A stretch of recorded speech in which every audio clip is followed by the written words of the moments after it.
actually not the case. You actually have a lot of interaction. You go to your facilitators and coordinators whenever you need help, and there's always someone there to help you. There's also a lot of peer studying which helps you out, and these are all possible because of this development done by Pacific Tafe, and so they have been very supportive, and any assistance that we needed, it was always there. The courses out here are very detailed. It's very standard. I think it could be in standard with international studies as well. And I learned so much from it, and I'm very excited. And out there, if you want to pursue foundation, I'd highly encourage it, because you do learn how to be a university student, and it really prepares you well for undergrad, and I think it'll be an easier transition.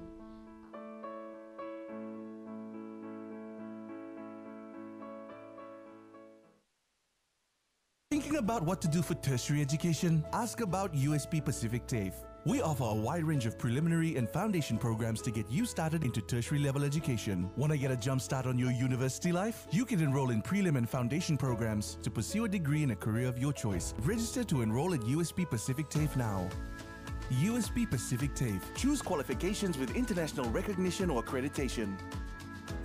Enrollment is now open for Semester 1 2019. Don't wait! Contact us today. You a working adult and are thinking of expanding your current qualifications? Are you worried that pursuing further studies will affect your working hours? USP Pacific Tafe offers flexibility with studies so you can study and work at the same time. You can also attend your classes online. Enroll in internationally recognized or accredited programs like Diploma of Counseling, Diploma of Hospitality Management, Diploma of Accounting, and many more courses like these. We also receive cross-credit and recognition of prior learning. Register to enroll at USP Pacific Tafe now. USP Pacific Tafe. Choose qualifications with international recognition or accreditation. Bye sir, thank you. Bola, my name is Ashwini Devi. Like many of you, I love my job but wanted more from my career. I needed higher qualifications to do that, but I needed my job as well. That's where USP Pacific Tafe stepped in. USP Pacific Tafe offered me practical classes and set me up for higher study and a career. It's opened up so many doors for me, and it can for you too.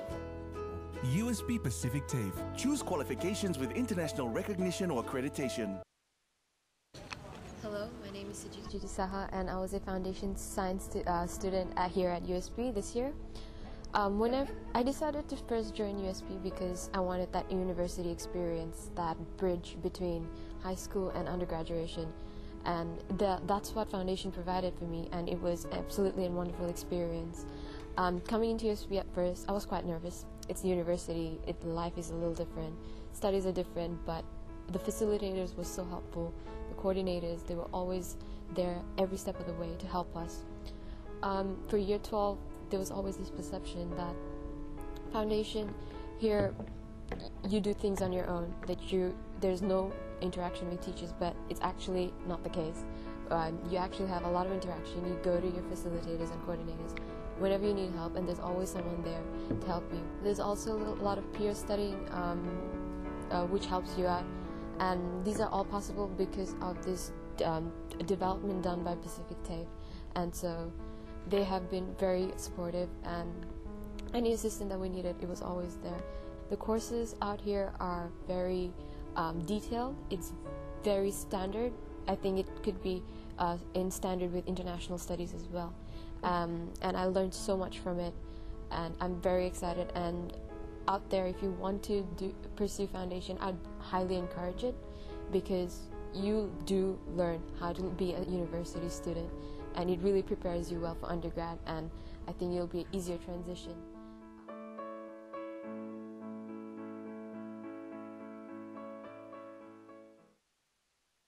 Thinking about what to do for tertiary education? Ask about USP Pacific Tafe.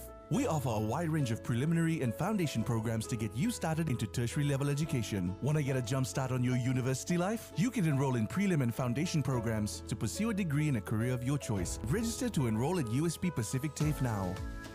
USP Pacific Tafe. Choose qualifications with international recognition or accreditation.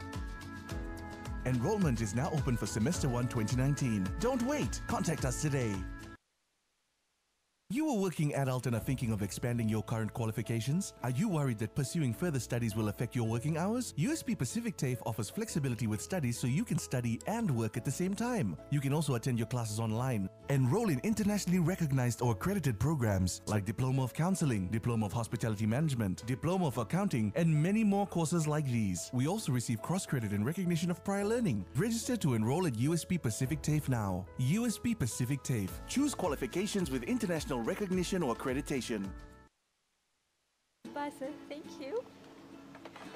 Bola, my name is Ashwini Devi. Like many of you, I love my job but wanted more from my career. I needed higher qualifications to do that, but I needed my job as well. That's where USP Pacific Tafe stepped in. USP Pacific Tafe offered me practical classes and set me up for higher study and a career. It's opened up so many doors for me, and it can for you too. USP Pacific Tafe. Choose qualifications with international recognition or accreditation. Hello, my name is Sujit Saha, and I was a foundation science student here at USP this year. I decided to first join USP because I wanted that university experience, that bridge between high school and undergraduation, and that's what foundation provided for me, and it was absolutely a wonderful experience. Coming into USP at first, I was quite nervous. It's university, life is a little different, studies are different, but the facilitators were so helpful. The coordinators, they were always there every step of the way to help us. For year 12, there was always this perception that foundation here, you do things on your own, that there's no interaction with teachers, but it's actually not the case. You actually have a lot of interaction. You go to your facilitators and coordinators whenever you need help, and there's always someone there to help you. There's also a lot of peer studying, which helps you out, and these are all possible because of this development done by Pacific Tafe, and so they have been very supportive, and any assistance that we needed, it was always there. The courses out here are very detailed. It's very standard. I think it could be in standard with international studies as well. And I learned so much from it, and I'm very excited. And out there, if you want to pursue foundation, I'd highly encourage it, because you do learn how to be a university student, and it really prepares you well for undergrad, and I think it'll be an easier transition.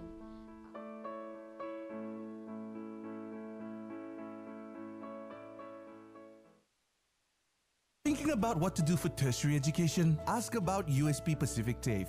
We offer a wide range of preliminary and foundation programs to get you started into tertiary level education. Want to get a jump start on your university life? You can enroll in prelim and foundation programs to pursue a degree in a career of your choice. Register to enroll at USP Pacific Tafe now. USP Pacific Tafe. Choose qualifications with international recognition or accreditation. Enrollment is now open for Semester 1 2019. Don't wait! Contact us today. You a working adult and are thinking of expanding your current qualifications? Are you worried that pursuing further studies will affect your working hours? USP Pacific Tafe offers flexibility with studies so you can study and work at the same time. You can also attend your classes online. Enroll in internationally recognized or accredited programs like Diploma of Counseling, Diploma of Hospitality Management, Diploma of Accounting, and many more courses like these. We also receive cross-credit and recognition of prior learning. Register to enroll at USP Pacific Tafe now. USP Pacific Tafe. Choose qualifications with international recognition or accreditation. Bye, sir. Thank you. Bola, my name is Ashwini Devi. Like many of you, I love my job but wanted more from my career. I needed higher qualifications to do that, but I needed my job as well. That's where USP Pacific Tafe stepped in. USP Pacific Tafe offered me practical classes and set me up for higher study and a career. It's opened up so many doors for me, and it can for you too. USP Pacific Tafe. Choose qualifications with international recognition or accreditation. Hello, my name is Sujit Saha, and I was a foundation science student here at USP this year. I decided to first join USP because I wanted that university experience, that bridge between high school and undergraduation, and that's what foundation provided for me, and it was absolutely a wonderful experience. Coming into USP at first, I was quite nervous. It's university, life is a little different, studies are different, but the facilitators were so helpful. The coordinators, they were always there every step of the way to help us. For year 12, there was always this perception that foundation here, you do things on your own, that there's no interaction with teachers, but it's actually not the case. You actually have a lot of interaction. You go to your facilitators and coordinators whenever you need help, and there's always someone there to help you. There's also a lot of peer studying, which helps you out, and these are all possible because of this development done by Pacific Tafe, and so they have been very supportive, and any assistance that we needed, it was always there. The courses out here are very detailed. It's very standard. I think it could be in standard with international studies as well. And I learned so much from it, and I'm very excited. And out there, if you want to pursue foundation, I'd highly encourage it, because you do learn how to be a university student, and it really prepares you well for undergrad, and I think it'll be an easier transition.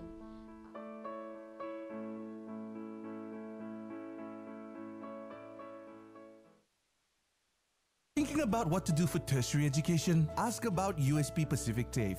We offer a wide range of preliminary and foundation programs to get you started into tertiary level education. Want to get a jump start on your university life? You can enroll in prelim and foundation programs to pursue a degree in a career of your choice. Register to enroll at USP Pacific Tafe now.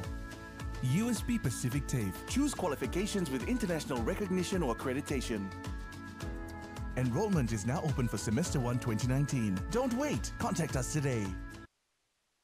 You are a working adult and are thinking of expanding your current qualifications? Are you worried that pursuing further studies will affect your working hours? USP Pacific Tafe offers flexibility with studies so you can study and work at the same time. You can also attend your classes online. Enroll in internationally recognized or accredited programs like Diploma of Counseling, Diploma of Hospitality Management, Diploma of Accounting, and many more courses like these. We also receive cross-credit and recognition of prior learning. Register to enroll at USP Pacific Tafe now. USP Pacific Tafe. Choose qualifications with international recognition or accreditation.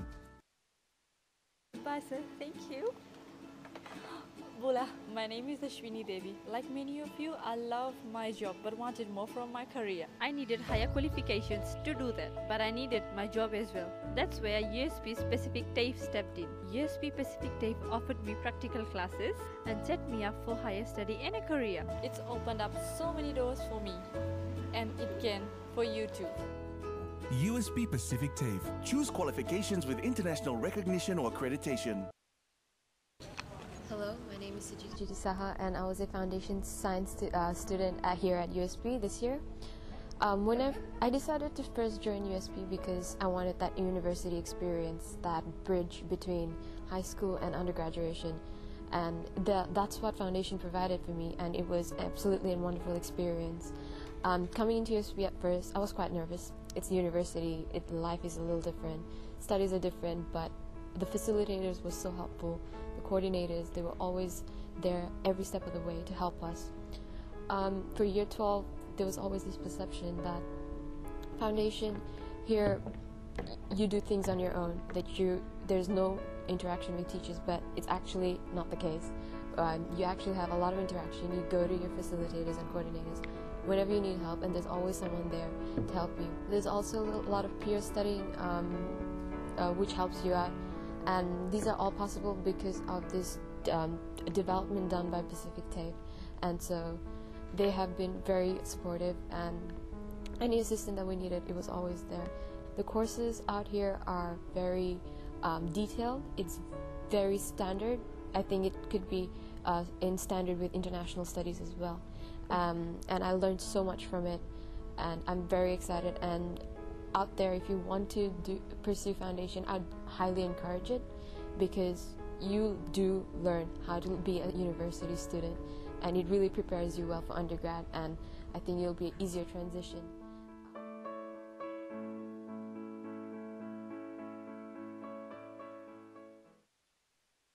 Thinking about what to do for tertiary education? Ask about USP Pacific Tafe. We offer a wide range of preliminary and foundation programs to get you started into tertiary level education. Want to get a jump start on your university life? You can enroll in prelim and foundation programs to pursue a degree in a career of your choice. Register to enroll at USP Pacific Tafe now. USP Pacific Tafe. Choose qualifications with international recognition or accreditation. Enrollment is now open for Semester 1 2019. Don't wait. Contact us today. You a working adult and are thinking of expanding your current qualifications? Are you worried that pursuing further studies will affect your working hours? USP Pacific Tafe offers flexibility with studies so you can study and work at the same time. You can also attend your classes online. Enroll in internationally recognized or accredited programs like Diploma of Counseling, Diploma of Hospitality Management, Diploma of Accounting, and many more courses like these. We also receive cross-credit and recognition of prior learning. Register to enroll at USP Pacific Tafe now. USP Pacific Tafe. Choose qualifications with international recognition or accreditation. Bye, sir. Thank you. Bola, my name is Ashwini Devi. Like many of you, I love my job but wanted more from my career. I needed higher qualifications to do that, but I needed my job as well. That's where USP Pacific Tafe stepped in. USP Pacific Tafe offered me practical classes and set me up for higher study and a career. It's opened up so many doors for me, and it can for you too. USP Pacific Tafe. Choose qualifications with international recognition or accreditation. Hello, my name is Sujit Saha, and I was a foundation science student here at USP this year. I decided to first join USP because I wanted that university experience, that bridge between high school and undergraduation, and that's what foundation provided for me, and it was absolutely a wonderful experience. Coming into USP at first, I was quite nervous. It's university, life is a little different, studies are different, but the facilitators were so helpful. The coordinators, they were always there every step of the way to help us. For year 12, there was always this perception that foundation here, you do things on your own, that there's no interaction with teachers, but it's actually not the case. You actually have a lot of interaction. You go to your facilitators and coordinators whenever you need help, and there's always someone there to help you. There's also a lot of peer studying, which helps you out. And these are all possible because of this development done by Pacific Tafe. And so they have been very supportive, and any assistance that we needed, it was always there. The courses out here are very detailed. It's very standard. I think it could be in standard with international studies as well. And I learned so much from it, and I'm very excited. And out there, if you want to pursue foundation, I'd highly encourage it, because you do learn how to be a university student, and it really prepares you well for undergrad, and I think it'll be an easier transition.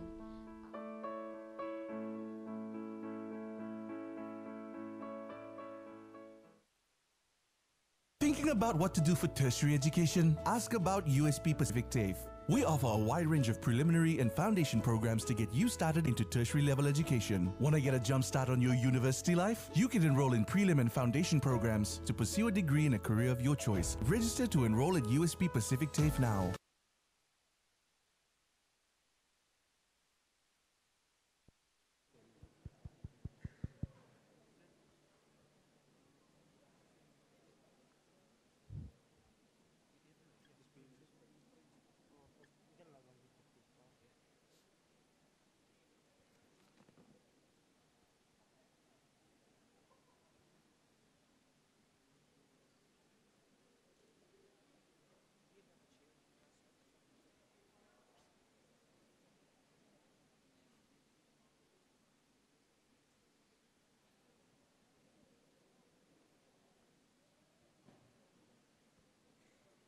Okay, good morning, everyone.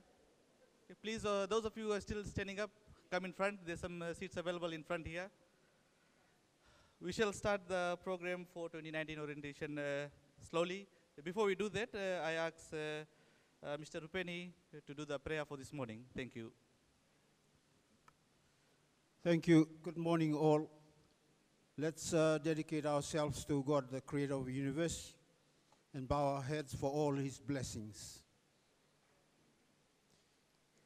God, our Heavenly Father and creator of all things seen and unseen, we bow before thee in thanksgiving for all the gifts and blessings of resources like food to eat, water to drink, and air to breathe freely provided for us through your boundless and unconditional love.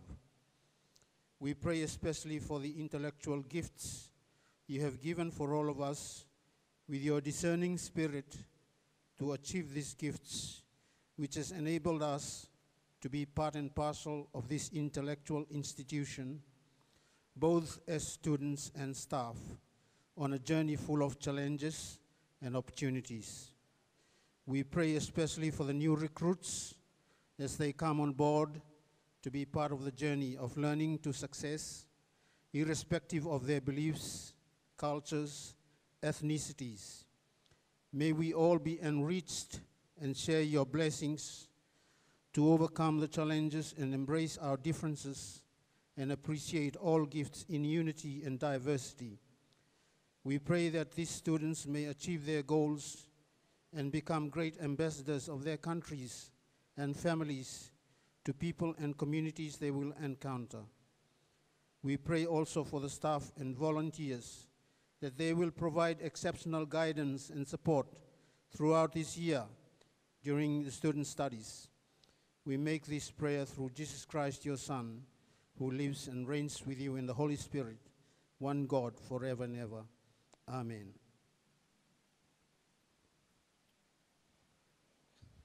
Thank you, Rupeni. The Deputy Vice Chancellor Education, Professor Richard Cole, the Chief Executive Officer, Pacific TAFE, Mr. Hasmukh Lal, the Executive Management Team of Pacific TAFE, respective heads of colleges, colleagues, and dear students.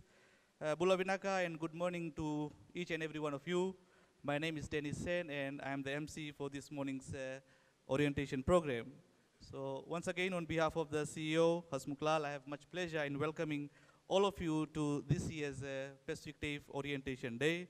And I must also acknowledge the presence of the Deputy Vice Chancellor Education, Professor Richard Cole.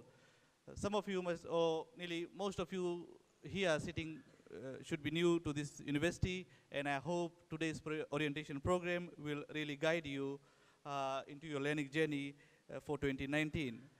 Orientation is an important day for new students so that you can familiarize yourself with what the university has to offer and how you can best and well prepare for your programs and courses.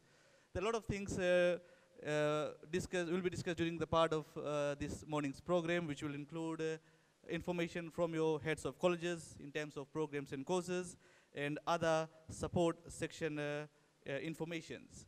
So without further ado, I must call on the Chief Executive Officer, Mr. Hasmukh Lal, to deliver his opening address. Mr. Lal.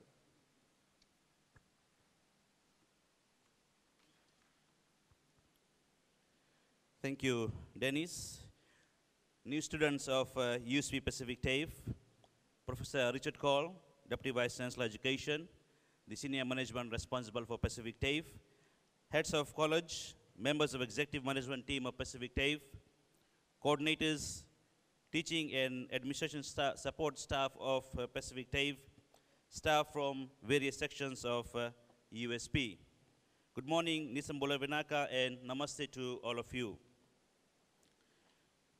It is my great pleasure to welcome, once again, all the new students of Pacific TAFE this morning to the University of the South Pacific. I wish to congratulate each one of you for having secured a place at the university and for choosing USP Pacific TAFE and its programs to further your ambitions. Our students are our priority here at USP Pacific TAFE, and we endeavor to ensure our students receive the best knowledge and skills from the most experienced and qualified staff.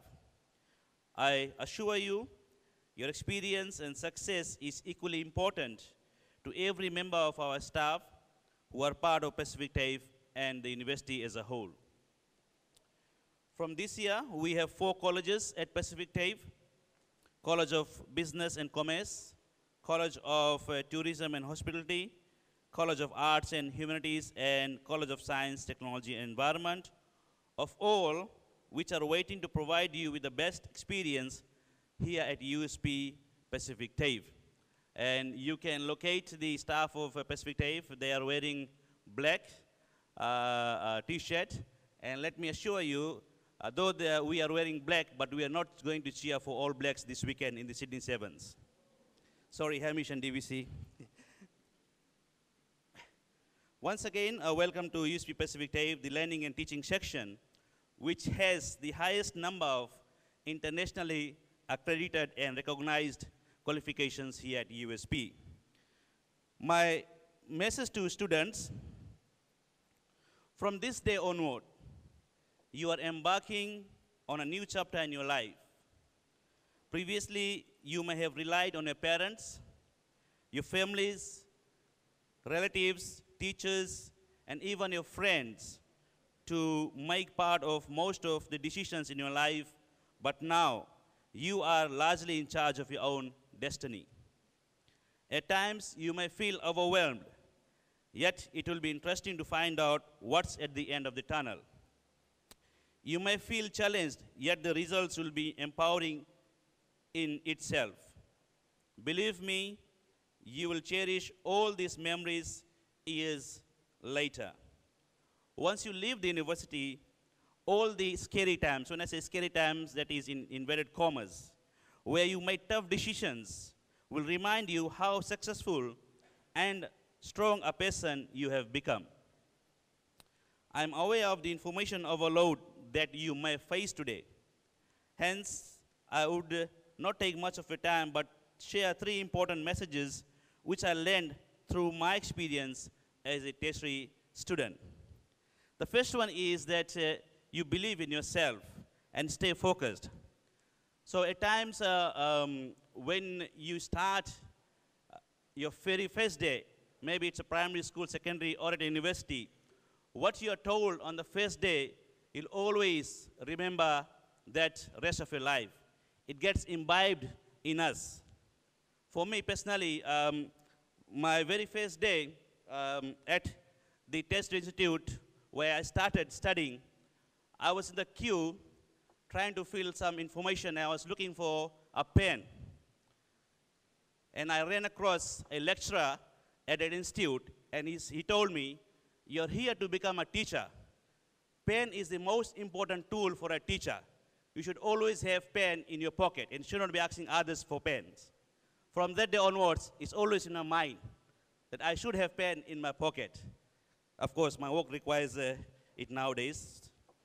The first, which I also shared with our students in last year's orientation, that is, believe in yourself and stay focused. Now, last year, I shared a story about a toad.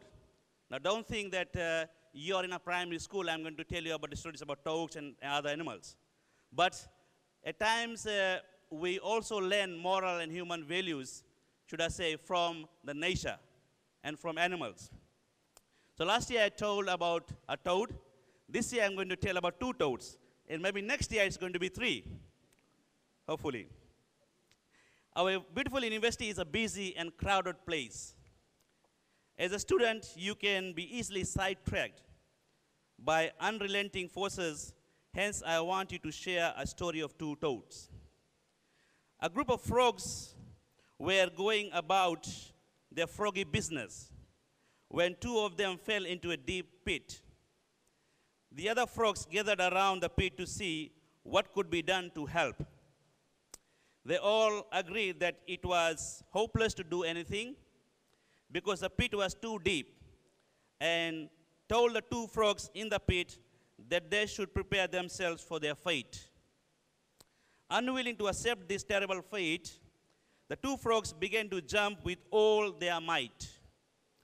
The other 2 frogs shouted in the pit that it was hopeless and that duo wouldn't be in the situation if they had been more careful, more obedient to the froggy rules, and more responsible.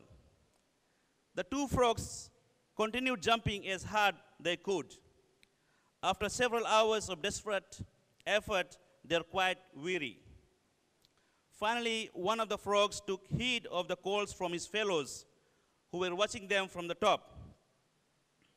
Spent and disheartened, he quietly resolved himself to his fate, lay down at the bottom of the pit, and died as the others looked on. The other frog continued to jump with every ounce of energy he had. Although his body was racked with pain, he was completely exhausted. His companions began anew, yelling for him to accept his fate, stop the pain, and just die. And when this frog looked at his friends yelling on top, The weary frog jumped harder and harder, and wonder of wonders, finally leapt so high that he sprang from the pit. Amazed, the other frogs celebrated his miraculous freedom, and then, gathering around him, asked, "Why did you continue jumping when we told you it was impossible?" Reading their lips, the astonished frog explained to them that he was deaf. And when he saw their gestures and shouting, he thought that they were cheering him on. What he has perceived as encouragement inspired him to try harder and to succeed against all odds. Ladies and gentlemen, the moral of the story is that words we choose can wound people, it can inflict pain, while it can also offer hope to those in anguish, help lift him or her up for a better day. Secondly, stay focused on what you want to accomplish from life. Be focused on your ambitions. People will always have a tendency to hoodwink you or your colleagues, but carefully choose the words and your friends. Offer them words of encouragement. As a word said in inspiration during a failure is worth more than an hour of praise after triumph. Life will get tougher in studies. You will be hoodwinked by others that let's skip the class, let's go to the movies. But let me tell you, you're here on a mission, and you should be adamant on your mission that you have to successfully complete your studies here at USP. Remember this, the day you will graduate, the world will be on your side. You'll face hurdles, distractions, and discouraging situations, but never let it deter you from your mission. Do not forget that there is light at the end of the tunnel, as I said in the beginning. There is a future waiting for you where every effort you put in now will be worth. Manage time and prioritize your studies. I wish to relate is that your study program is time-bound. You will need to ensure that you prioritize your time towards your studies as per the time prescribed. If not, it's your complete attention. How well you prioritize your time and your dedication to studies from now will decide your results later. You have to find the right balance between studies and your social life, such as movies, parties, hanging around with friends, but never skip a class for your social life. Always ensure that you place your studies above all social events in order to be an excellent achiever. Learn to embrace diversity. This is one of the unique selling points of USP, where we have got students from 12 different countries studying here at USP. Typically, we would like to prefer to stick to colleagues with a more familiar background, and that is especially true with respect to the people with whom you would choose to associate with. However, doing this while at USP would be a lost opportunity to learn about other cultures and backgrounds. I encourage you to embrace the difference and learn new things. Get to know people who are different to you. Either it be someone from different part of the country or another country, of a different ethnicity, a different religion, or someone who has different interests and perspectives. You might or might not change as a person by embracing the difference, but you will surely gain a better understanding, both of yourself and those who are different to you. Knowing others and understanding others will help you develop an open-minded individual and allow you to adapt to change easily. This is particularly helpful in one's career life. The world of work is changing rapidly. The world of work is embracing diversity. The world of work is talking about global diversity. So USP is the place which will enrich you in terms of cultural diversity and understanding diversity with the other cultures that are part of the USP communities. Learning support in work skills. Recently, we received the Global Barometer survey report from one of the accreditation agency, which has done the accreditation of our tourism and hospitality programs. And it shows that our learning support is ranked higher than the global index. And we are really proud of that, and we really want to expand.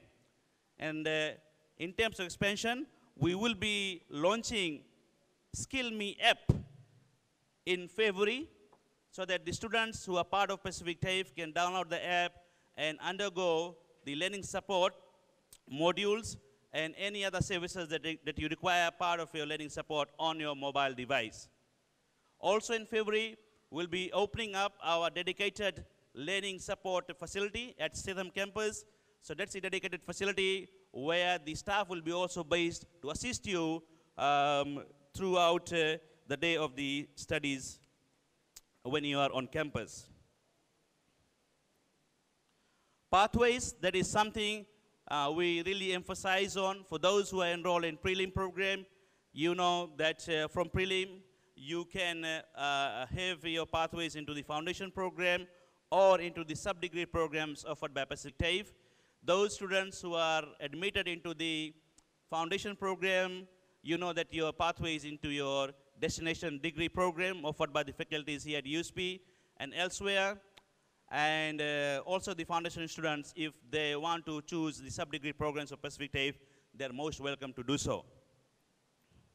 And for the students who are enrolled in the certificates and the diplomas and the professional diplomas of Pacific Tafe, you have got opportunities to get yourself trained and enter the workforce or complete the studies and pursue higher studies within USP or at other institutions around the region or around the world. Finally, I'd like to quote what Mahatma Gandhi said. I quote, "Live as if you were to die tomorrow. Learn as if you were to live forever," unquote. What this means is that it is often easy to procrastinate or delay things for tomorrow knowing that there's another day to get things done. However, the problem is it never gets done. And let me tell you, this will start to happen with some of you. If the assignment is due on this Friday, you'll not start today, but you'll try to start tomorrow. And when tomorrow comes, you'll try to start on Friday, and you'll nearly complete the assessment when it is due on Friday. That means you haven't given quality input into your assessment. So plan well and don't procrastinate with time.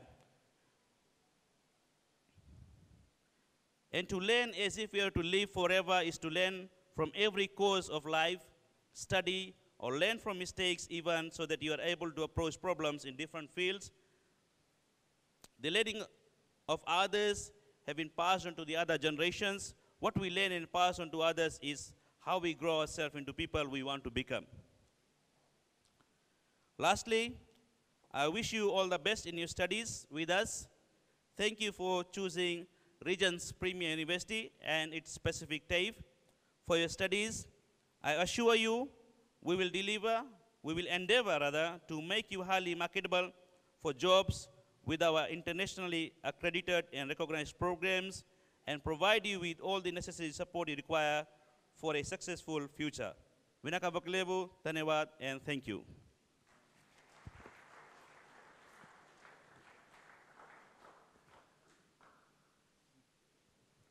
Thank you, the CEO, for your inspirational speech this morning.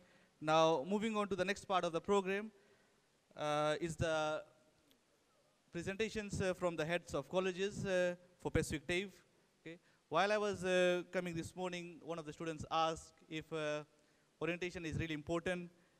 So I told them, yes, it's really important. There are a lot of things you can know about your program, your learning journey. And then the student, I think someone from here asked me if you attended the orientation, so I said no. Then he said, how did it affect your classes? So I said, it took me about 4 to 5 weeks to find the lecture theaters and tutorial rooms during our days back in 2002. So with the USP's new feature on mobile app, you can also find your classrooms and tutorial blogs. So without taking much time, you must have heard that we have advertised that this will be a fun-filled program. So there are a lot of campus activities organized after these presentations, which you can take part in. Also, we have some giveaway prizes after the presentations. So make sure try to focus on the presentation, because if you focus, there'll be some questions coming from there, and if you answer, there are a lot of prizes with the compliments from BSP. So please pay attention, so you'll be given something for listening well also. So it's my pleasure now to invite the heads of colleges. So first of all, I have on my list is Dr. Brett Cart, the head of College of Science, Technology and Environment. Let us put our hands together for Dr. Brett.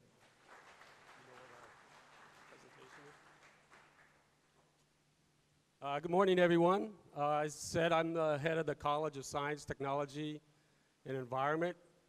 Just curious, how many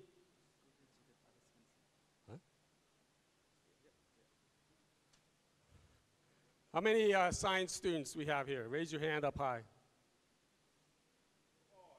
More, yeah. Great. You've made a good choice. You're going to find it, as you probably already know, that's why you're here, is that science is really exciting and fun. And what I'm going to do is I'm going to give you a little background on the CSTE.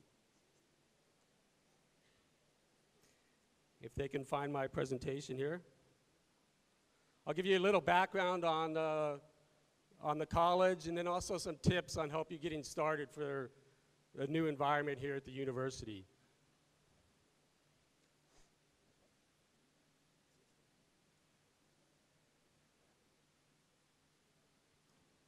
So as was mentioned earlier, all the colleges, or most of the colleges, have both preliminary and foundation and skill-based programs. So for CSTE, our preliminary and foundation, the different subjects you can focus in, biology, chemistry, physics, geography, mathematics, and computer and information science. And it was mentioned that preliminary, that's a pathway into foundation or into the skill-based, and foundation into degree or also the skill-based. In our college, the skill-based programs are certificate and diploma in information technology. We're currently almost finished developing a new certificate in cybersecurity, which we hope to be offering either on a cohort basis or starting in semester 2. 2 fisheries-related certificates, one in fisheries enforcement and compliance, which is mainly to train to be a fisheries officer for offshore fisheries, tuna fisheries. A new certificate in coastal fisheries and aquaculture, so this focuses more on coastal fisheries and aquaculture. And then also 2 certificates in resilience, which has aspects of both climate change adaptation and disaster risk reduction. So these are the subject areas, the areas we have in our college. First thing I want to talk about is academic counseling. It's really important that you take the right classes. So if you have any questions, and I'll introduce my staff in the next few slides and where you can come find us. But come talk to us to make sure you're taking the right classes if you have any questions. It's all in the handbook and calendar, but for preliminary program and foundation, there are 4 required courses, 2 language and 2 math. So if you're in science, preliminary or foundation, you have 2 math classes and 2 language classes you have to take. Make sure you take those. Don't come to the end of the year and find out that you don't have what you need to graduate. And then you pick 4 other classes from those subjects: biology, chemistry, physics, geography, or computing science.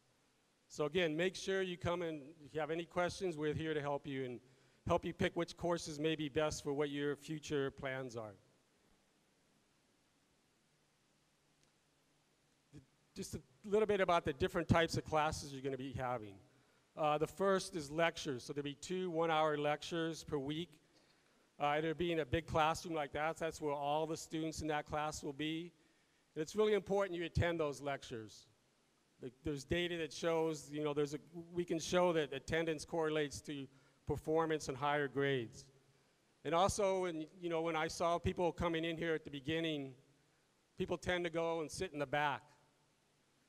Come up and sit up front. It's not a movie theater. Come and sit in front. There's also data that shows that people who sit in the front in this cone right in front of the lecturer perform better. So these people right here, except maybe some that came in late. They were only here because they came in late. Will tend to perform better. You stay more engaged with the lecture. And then you have tutorials. These are where they'll be broken up into smaller groups. It's more interactive with your facilitators and subject coordinator, where you ask a lot more questions. It's a little more intimate, maybe 20 or 30 students per classroom. And you have 1 2-hour tutorial a week. Attendance is important. It's required you have 60% attendance. So no matter how well you perform in all your assessments and tests, if you don't have 60% attendance, you won't pass the course. So it's important you attend those tutorials. And then for biology, chemistry, and physics, you have a laboratory class, 1 3-hour laboratory class. Again, attendance is mandatory at these. It's a big part of the science program. And here you need 75% attendance. So again, no matter how you perform in the class, if you haven't attended at least 3/4 of the labs, then you will not pass. So again, make sure you pass those or attend those. Also make sure you show up. The labs require closed shoes and a lab coat. So for health and safety, if you show up with flip-flops, we can't let you in. So make sure you come properly dressed for the laboratory classes. And then the next thing is planning your timetable. I mean, the first thing about coming to a university after high school is people are lost and not sure where they're supposed to go or what time they're supposed to be somewhere. So it's important you plan your timetable. Don't rely on souls to do this, but make your own timetable to adjust your schedule. So the first thing you need to do is log on to Moodle and go to all your classes, the Moodle pages for all your classes. And you should be checking the Moodle page for your classes every day. This is how the coordinators communicate with you. If there's information they want to pass on, that's where you're going to find out. If you're not checking your Moodle, something may be happening and you're not aware of it. So make sure you follow that and stay up. Check that every day. But if you go on there, first thing, read your course outlines, and it will tell you about what the classes are, whether you have tutorials, labs.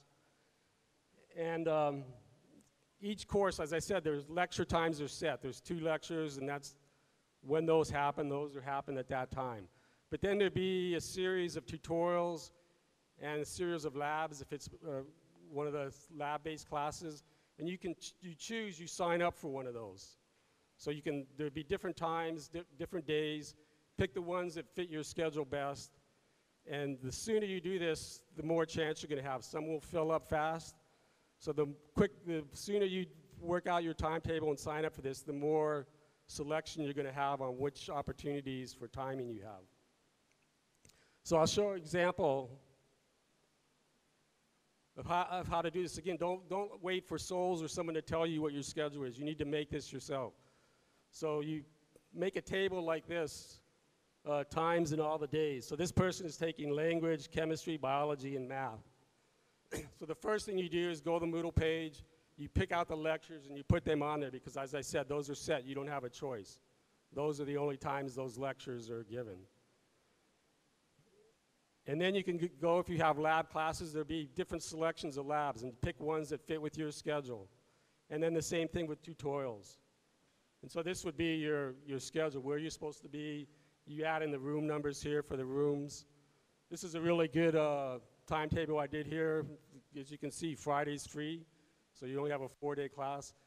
But again, do this. The sooner you do this, the bit more choice you can have. If you wait and wait, you're not going to have much choice. You're going to have to take whatever's left over. So then I just want to quickly go through the staff of the different areas in CSTE.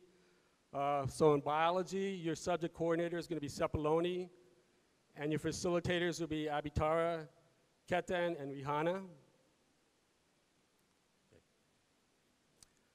Chemistry, the coordinator is Veena, and your facilitators will be Sharneet, Louisa, and Neelam. Physics, subject coordinator is Ashneel, and the facilitators are Barnabas and Krishnam. Geography, Semi's your coordinator, and Ballet and Mary are your facilitators. Mathematics, we have 2 coordinators, one for preliminary math, which is Vili, and one for foundation math, Avikesh, and then 3 facilitators which will work across both preliminary and foundation, Mary, Prem, and Vipal. And finally, for the preliminary and foundation is computing and information science. VJ is your subject coordinator, and Gurmeet's your facilitator. So all of these people are really friendly. They're there to help you. At the end, I'll show you where to come and meet us if you need help on anything you need, helping set up the timetable, helping choose your classes, or any problems you have doing with the classes. And then I wanted to just end up with the skill-based programs we have. So in the information technology, again, we have a certificate 4 level, a diploma level, and we'll be having a cybersecurity certificate in a few months' time. So your program coordinator there is I.T.S, and the facilitators, Moses, Rajaneshwar, Gayanshwar, and Parvez. Sorry for my pronunciation there. And then we have the fisheries compliance, so there's 2. There's an offshore and a coastal. The program coordinator for both of those is Megan Streeter. And these, the last 3 I'm going to talk about, the fisheries, those are given on a cohort basis. So they're not given during a normal semester. We set up a cohort and it runs at its own schedule. And again, when you finish preliminary or foundation, these are options you could pick to go into rather than a degree program. And then finally, resilience, climate change adaptation, and disaster risk reduction, again, given on a cohort basis, and our facilitator is Apanisa. So again, if you have any questions, please come see us. CST, we're just moving today actually into the library. So you can find us in the library. The main entrance here to the library, through that foyer, there's a door here, and that goes into where all the CST staff will be. So come see us. I'll be there, the facilitators, the coordinators. Any questions, any help you need, please come and visit us. So with that, I'd just like to, again, thank you for joining Pacific TAFE, and for those in CSTE. And I hope you have a good day today, learn a lot, ask questions, and I wish you all the best in your studies for the semester. So thank you.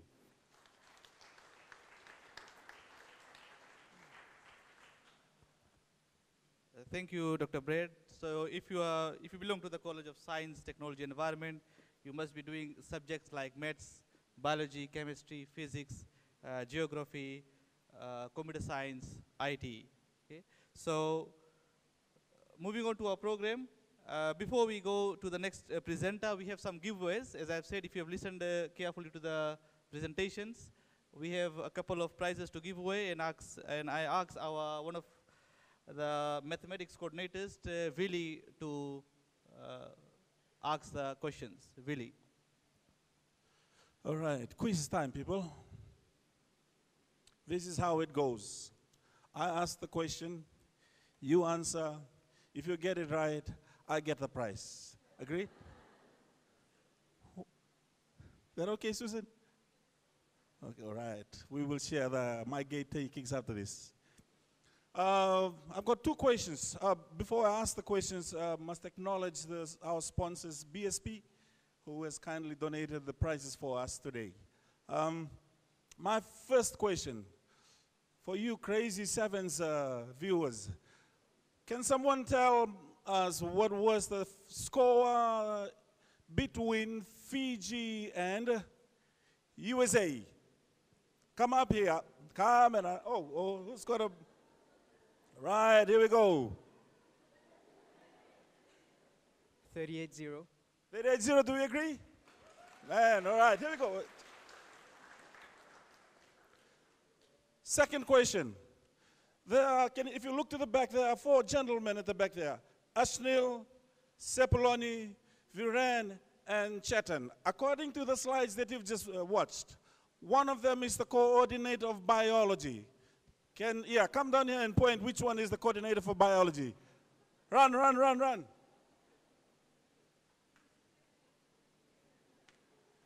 Mr. Sepuloni Loloya? Sepuloni, do we agree?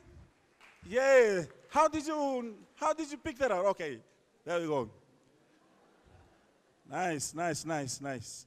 And for gentlemen, you know the story of the frog? It's about working hard here, not about waiting for a beautiful princess to come and kiss you. Thank you. Okay, thank you, Willie. So now we'll have the next presentation, and I request the head of college for College of Business and Commerce, Mr. Hamish McGregor, to deliver his presentation. Thank you.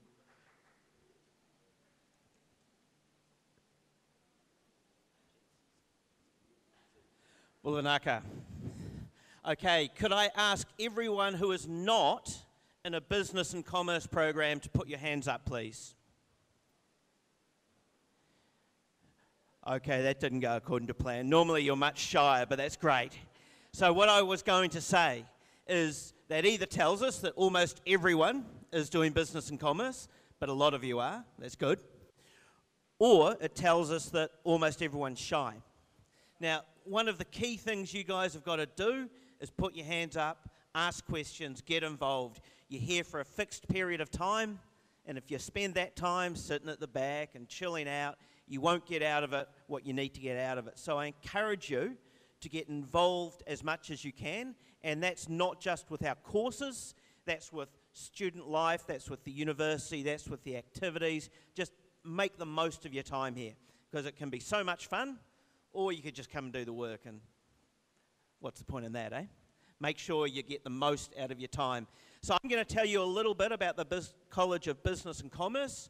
The first thing you need to know is that it's new, and new things are always great. The reason it's new is because we used to have a College of Business, Tourism and Hospitality. Now we've split those colleges up because we're growing so fast and everything's so exciting. So the new college has 9 programs, it has 14 qualifications, it has 6 international recognitions and accreditations, and as with science and technology, we're split broadly into pre-degree and sub-degree programs. So pre-degree is about preparing you for tertiary study. It can be about preparing you to go to New Zealand, where I'm from, because our foundation qualifications are recognised for entry into New Zealand universities. It can be preparing you to go to degree study here at USP, or it can be preparing you to come and do certificates and diplomas here at USP. So consider all of your options and think about where this is going to take you, right? Sub-degree study, oh, you're so quick, Johnny. Sub-degree study, it's all right, we'll carry on from there, is study for the purpose either of getting a job or being promoted within the job that you're in. So I'm going to talk briefly about prelim and foundation business. There are 4 course areas in business and commerce. We've got accounting, we've got economics, we've got agriculture, and we've got official statistics, right? You need, as with science, to take the language courses. You need to take 3 of these courses, but you can also take pretty much everything else. Some of the science ones we don't bother with, but you've got options to take courses from other colleges. You can pick up some history or some sociology if that's what you're interested in. So make sure you follow the calendar. Come and seek academic advice as you register if you haven't, but make sure you make the most of your options and pick something that interests you, something that's exciting, something you think you'll do well in. All right? We'll move on to sub-degree. Now, perhaps more so than the other colleges, business and commerce is heavily focused on the sub-degree programs. Now, there are a total of 74 courses in the college at the moment, so I'm not going to show you a photo of every single staff member. The majority of our staff, particularly on these programs, are full-time workers. They're out there, they're doing their job, and they come in, they take some time off, or they come in the evenings, and they teach you guys about office management or human resource management. They might teach about project management or HR. So there's a whole range of things, but the staff we use are primarily people who are practicing in that field. Now, if you need to get in touch with a full-time staff member, there are a number of us around the campus. You may be aware that we had a fire recently, so where we are is a little bit up in the air at the moment. But if you're in sub-degree, you want to either come and speak to myself or Vamarasi, and Vamarasi is going to stand up and wave at you. See, I can predict the future. Yeah. All right. So we're both currently based down at the Statham campus. Vam will stay there, and at some point by the end of this week, I should be on level 4 of the ICT building. But that information and the information about your facilitators will be on Moodle. If you're doing pre-degree with us and you want to talk about accounting, you want to talk to Rosalia, who will also stand up and wave. Rosa's bought a fan. That was really clever. I need a fan. Nilesh, are you hiding around here somewhere, mate? If you want to talk about agriculture, economics, or official statistics, you want to chat with Nilesh, but I can't see him anywhere, so I predict he's not going to stand up and wave, but you'll see a picture of him on the Moodle page, I'm sure. Okay, so I'll move on to the sub-degree programs. I'm not going to go into great detail about all of them. In fact, Johnny's moved on already. We'll just pop back a bit. So there's a range of programs there. We've got certificates and diplomas in most of these programs. You can enroll and complete the entire diploma, which includes all the certificate papers, or you can just enroll and take a certificate, see how you feel and carry on. And you can go from these into various degree programs as well if you want to study further. But these are programs designed not to take you into a degree, but to take you further in terms of your employment.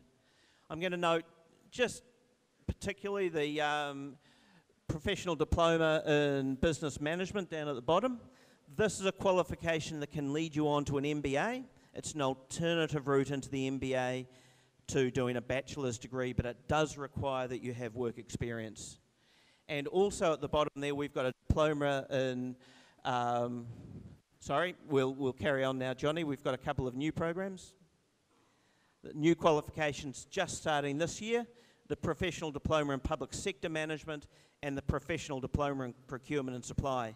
None of you are enrolled in these programs because they will start later in the year, but for those of you who may be considering your future, if you already have work experience in these fields, these are both qualifications based heavily on overseas qualifications, overseas requirements, but tailored to a Pacific context, which will allow you to progress within those fields. Right, last one. Okay, so I would heavily recommend that you get your prescribed textbooks. Every course will have a recommended text. Most courses will have a prescribed textbook. I shouldn't have mentioned cookery and hospitality uniforms there because that's not with me anymore. It's Passerio. I'm sure he'll mention that. But make the most of these textbooks. I'll tell you a little story about myself. When I was studying at Auckland University around about 1 million years ago, I did this one course, and it was something to do with history. I can't really remember what, but I never read the textbook. I bought the textbook. I thought, I should buy the textbook, so I bought it, and I never read it. And then after the exam, for some reason, I picked up the textbook, and I started reading it, and it was really interesting. And I found out all sorts of things that would have been quite useful in the exam. Make sure you get the textbooks. Make sure you read them. And you never know. You might actually enjoy some of them. You might get something out of it. You might benefit from reading for your course. But most of all, the analogy I like to use is coming here is like buying a car, right? You're spending time, you're spending money, you're putting a lot of effort into the study. Reading your textbooks, preparing for classes, that's like putting the oil in the engine. Yeah, it's silly to buy a car and not spend that little bit more putting oil in the engine. So you're here, you've hopefully paid, right? You're giving your time, your energy, and your effort. Put that little bit more in, come out on top. Don't let your engine clog up, and don't let not reading your text, not doing your preparation get in the way of your success in your study. We'll go to the last slide, Johnny. If you need to get in touch, please email me. You know, we're always open to queries, questions, issues, problems. I don't promise to get back to you in the first 5 minutes, but I do promise to get back to you. Just one thing I would note, I've put my phone number here. My phone burnt down with the office, but I'm assuming they'll give me my phone number back sometime next week. So you can certainly email me, and I hope soon you'll also be able to call me on the telephone. Okay, thanks very much.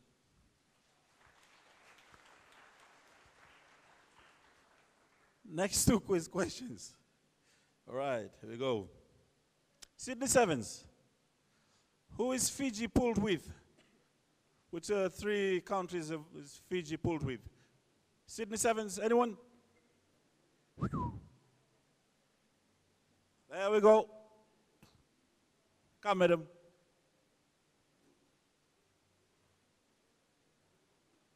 When is Sydney Sevens? Right. USA and New Zealand. One more.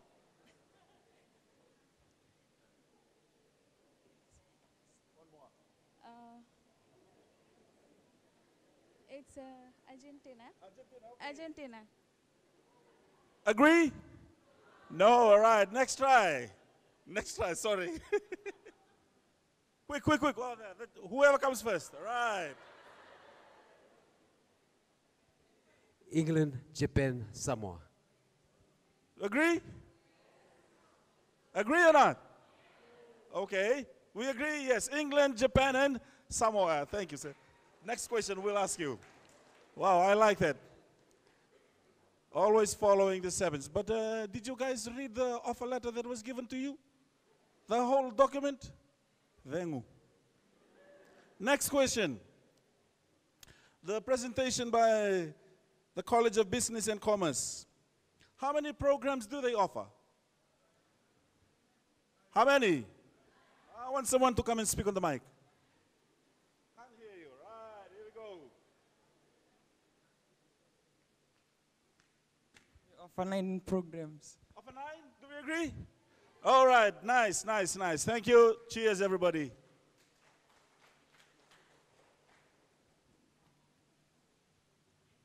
Okay, thank you, Willie, for the quiz questions.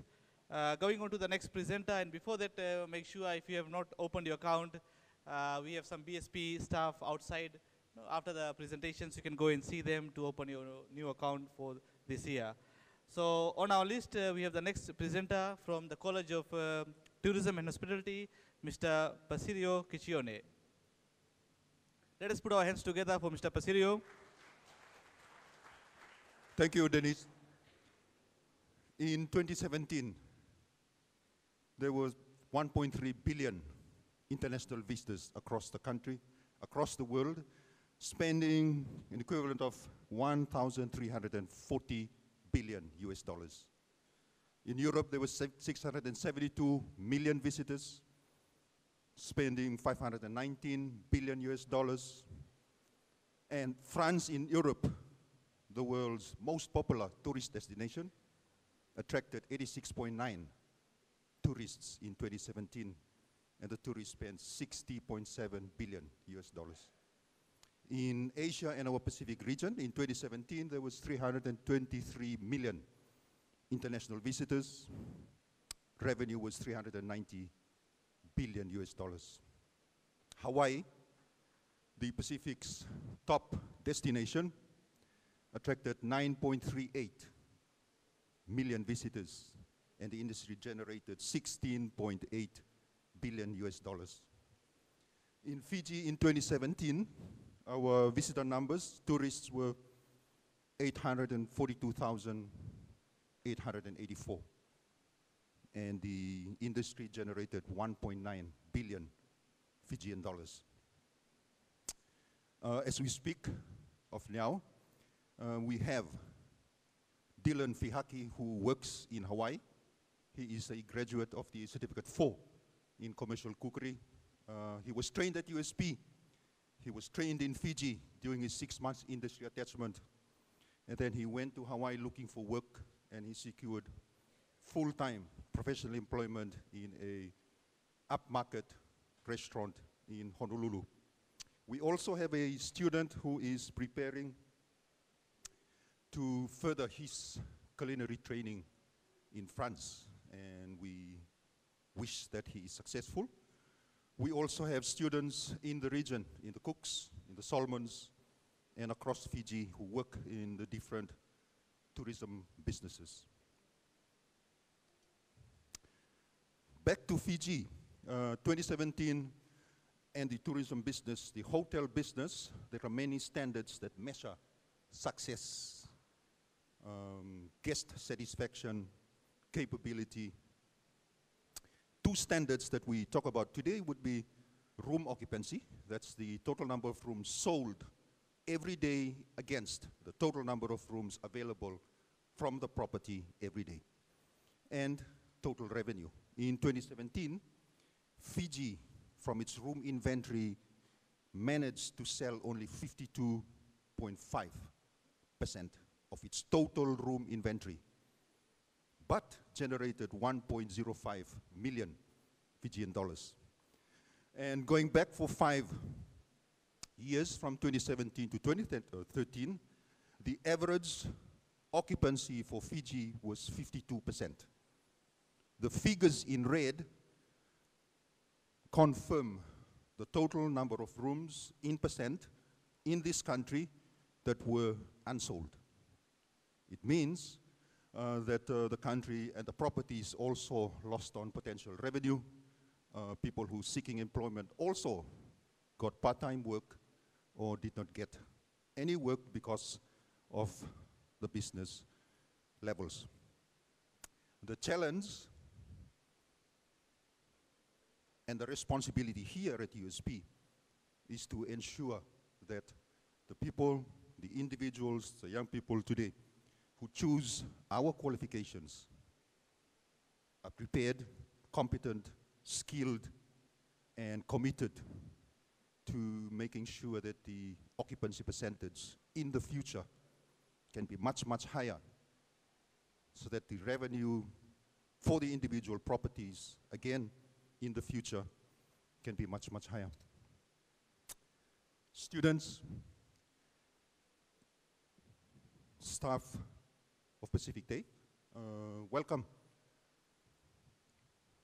to USP, welcome to Pacific Day, and in particular, welcome to the College of Business, or College of Tourism and Hospitality. If you have enrolled in the College of Tourism and Hospitality qualifications, then you would have enrolled in one of the 4 qualifications circled in red. Certificate 4, Hospitality Operations, abbreviation CHO. Certificate 3, Commercial Cookery, abbreviation CCC3. Certificate 3 in Patisserie, abbreviation CP3. And Certificate 4, Commercial Cookery, abbreviation CCC4.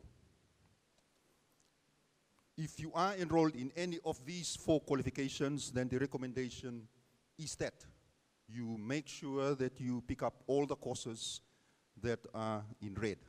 For CHO, there are 3 courses in red, meaning they are offered only in semester 1. CETH 4.4 is also offered in semester 2.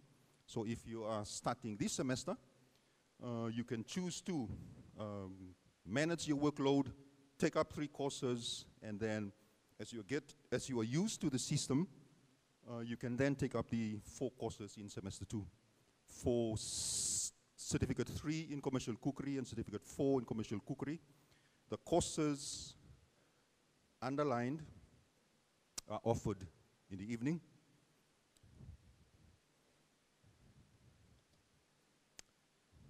For the qualifications, if you're doing Cert 3 Patisserie, and the plan is if you do the 4 courses this semester, you will be able to get on to the next requirement of the qualification, and that is the 6-month industry attachment next semester. If you're doing Cert 4 in Hospitality Operations, if you're starting new, then you have the option and choice of either doing 3 courses now, or 4 courses now and 3 courses in semester 2. If you're continuing from semester 2 last year, that means you're either doing 3 or 4, and you'll be ready for your 6-month attachment in semester 2.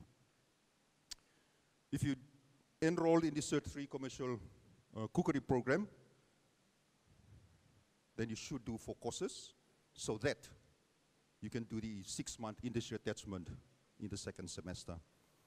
For individuals who are enrolled in the Cert 4 qualification, would have completed the requirements, Cert 3, trading at Pacific Tafe USP, Cert 3, 6-month industry attachment, and now they're back to doing Cert 4.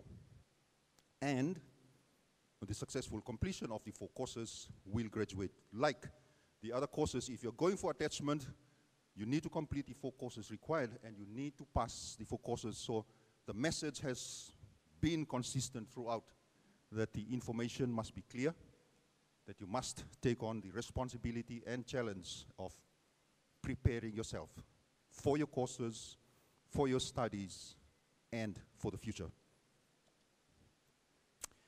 The connection to semester 2, we have certificate 4 in patisserie that will be offered in semester 2, and this is for those who have completed the requirements for Cert 3 patisserie, training at USP, 6-month industry attachment, and then Cert 4 patisserie. For CHO, that is the certificate 4 in hospitality operations, you're either doing 3 or 4 courses in semester 2 if you are starting off this semester, and then semester 1 next year would be your 3rd semester of study, would be your 6-month industry attachment.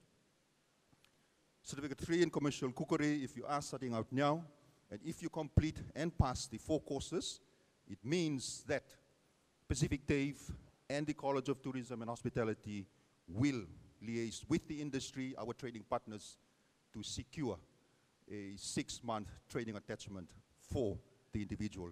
It's the responsibility of the college and Pacific Tafe to secure you 6 months training with the industry. It's also important that all training be at resorts and hotels of 4.5 to 5-star standards, so that what we learn and what we see in practice are connected. Also in semester 2, we have 2 diploma qualifications. The Diploma of Culinary Arts and Management, that's the qualifications completed by Dylan Fiaki in Honolulu and his colleague who is preparing to go to France. It's offered in semester 2. To do that, the individual should have completed Cert 3 and Cert 4 for semester 2. Likewise, with the Diploma of Hospitality Management, DHM, the requirements would be the 2 semesters of study here for Certificate 4 in Hospitality Operations, the 6-month training attachment in the industry, and the 1 semester back at USP for the diploma qualification. As mentioned by the earlier presenters, it is about personal development. It's about information, clarifying it. It's about networking here at USP. And the information that you need to prepare yourself for your studies and your courses, you will have it in your course Moodle shells, which will have weekly topics and assessments, information for you to use to prepare for classes. In your course Moodle shells, you also have course outlines or instruction and assessment guides, INAs. And in it, you have session plans. You have topics, learning outcomes that also should be used by individuals to prepare for work next week, in the next class, and to prepare for assessments. And then you have the university resources. And we have members from the university community, the different departments who will come and present about the assistance and resources that they have. We have the library, IT, the USP Book Center, and the USP Students Association. It is for information, for research, referencing, acquiring textbooks as highlighted by Mr. McCracken. And more importantly, it's about developing networks, the friendships, the networks that you develop here at USP can be very, very useful in your careers in the future. Finally, for contact information, it's in our INAs. It will be loaded, already loaded into your Moodle shells. So access your Moodle pages, get the information available. If you need information and you need to contact your trainers, use Moodle messaging and use the contact details in the Moodle pages and the INAs to clarify information. It's also important that you know class sessions. We also have timetables available on Moodle. It's also important, we will stress this and we will discuss this further in our individual classes, but we are very different, very similar to some other departments in USP in that we require a certain % of attendance for classes. And we also require you to attain a certain % of pass mark for the course. So for every course that you do in the tourism and hospitality qualifications programs, you will have to attend classes at a certain percentage and score that %, and you also have to complete all assessments and score a certain %. So attendance in classes and class sessions are important. Finally, it's about planning and preparation. It's about using information.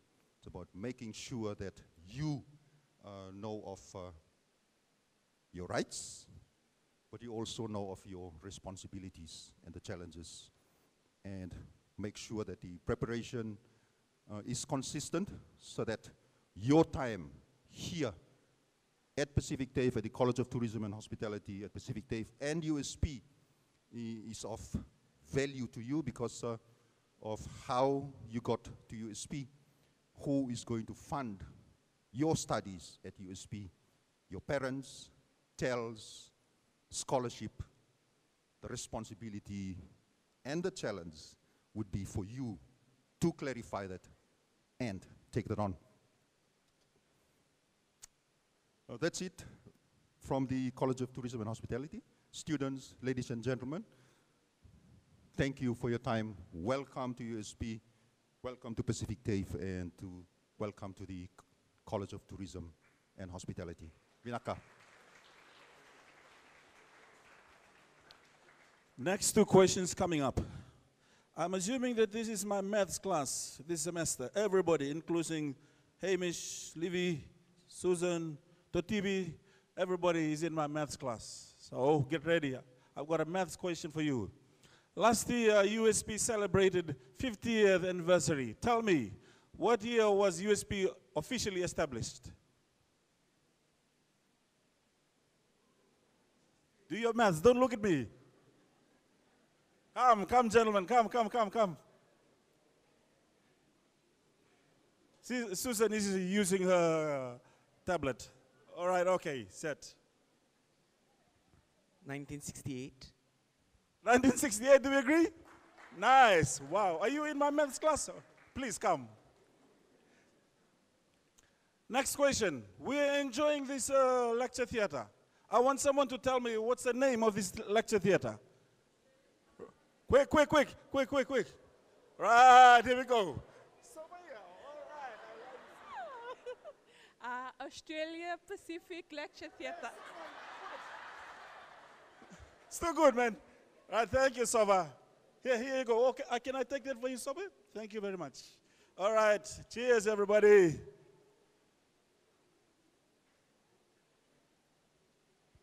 Thank you, Billy. Can we now request the college head, College of Arts and Humanities, Ms. Liviana Tambalala, to deliver her presentation. Let us put our hands together for Ms. Levy. Thank you, Denise, and welcome everyone to our Pacific Tafe orientation. I'm just asking if the college staff could just make their way here, because I want to ask you to show your faces to the students. Right? Thank you. College of Arts and Humanities. Can those people who are already registered or are part of CAH put your hands up, please? I just need to see your hands going up. College of Arts and Humanities. Thank you. I think all of you should be putting your hands up. Let's all put our hands up together for CAH, everyone in this room. Right, I'll mention why very soon.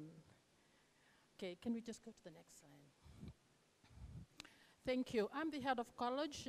We have our coordinators. Can the coordinators please stand up and just come closer to me? Coordinators, please. We have a list of coordinators. These are your first point of contact. And thank you. If I could just ask them to introduce themselves. These are the people whom I rely on very much to do the teaching and the coordination of the courses. Just your name and what program you're coordinating. Vinaka, Mbula Vinaka, I'm Salote Rokotongalevu, and I'm the program coordinator for early childhood education and care.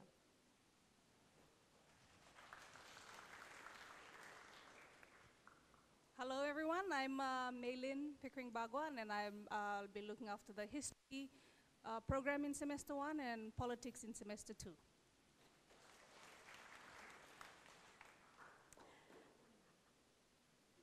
Hello students, I'm one of the 3 language coordinators, and my name is Merle Takinana. Bula Vinaka, my name is Zina Sharani. My students called me Warrior Princess. I look after the sociology program. Thank you. Good morning, everyone. My name is Titilia Lendoisake, and I look after the prelim language courses, LLP 1.4 and LLP 1.5. Hello, everyone. I'm Farzana, not the coordinator, but facilitator. I'll be taking prelim and foundation courses. Welcome to USP. Hi everyone, I'm Virendra and I am one of the language facilitators and hope to see you in my class. Thank you. Thank you. You may sit down. I just thought that that was very important so that you can put a name to a face. We have our coordinators and we also have our facilitators. Next slide, please. Okay, so those are the preliminary and foundation arts disciplines and courses. Language, LLP 1.4 and 1.5 are compulsory for preliminary students. So all of you need to do that. And LLF 1.4 and LLF 1.5 are also compulsory for all foundation students. I would like to ask people to ensure that you enroll in these compulsory courses. You cannot graduate if you do not do those courses, all foundation and preliminary courses. LNF21, that's a new course. It was, that has been changed, communication and language, and FJF23, that is Fijian language course. You would have heard the coordinators explaining their different disciplines: history, politics, sociology, and technology.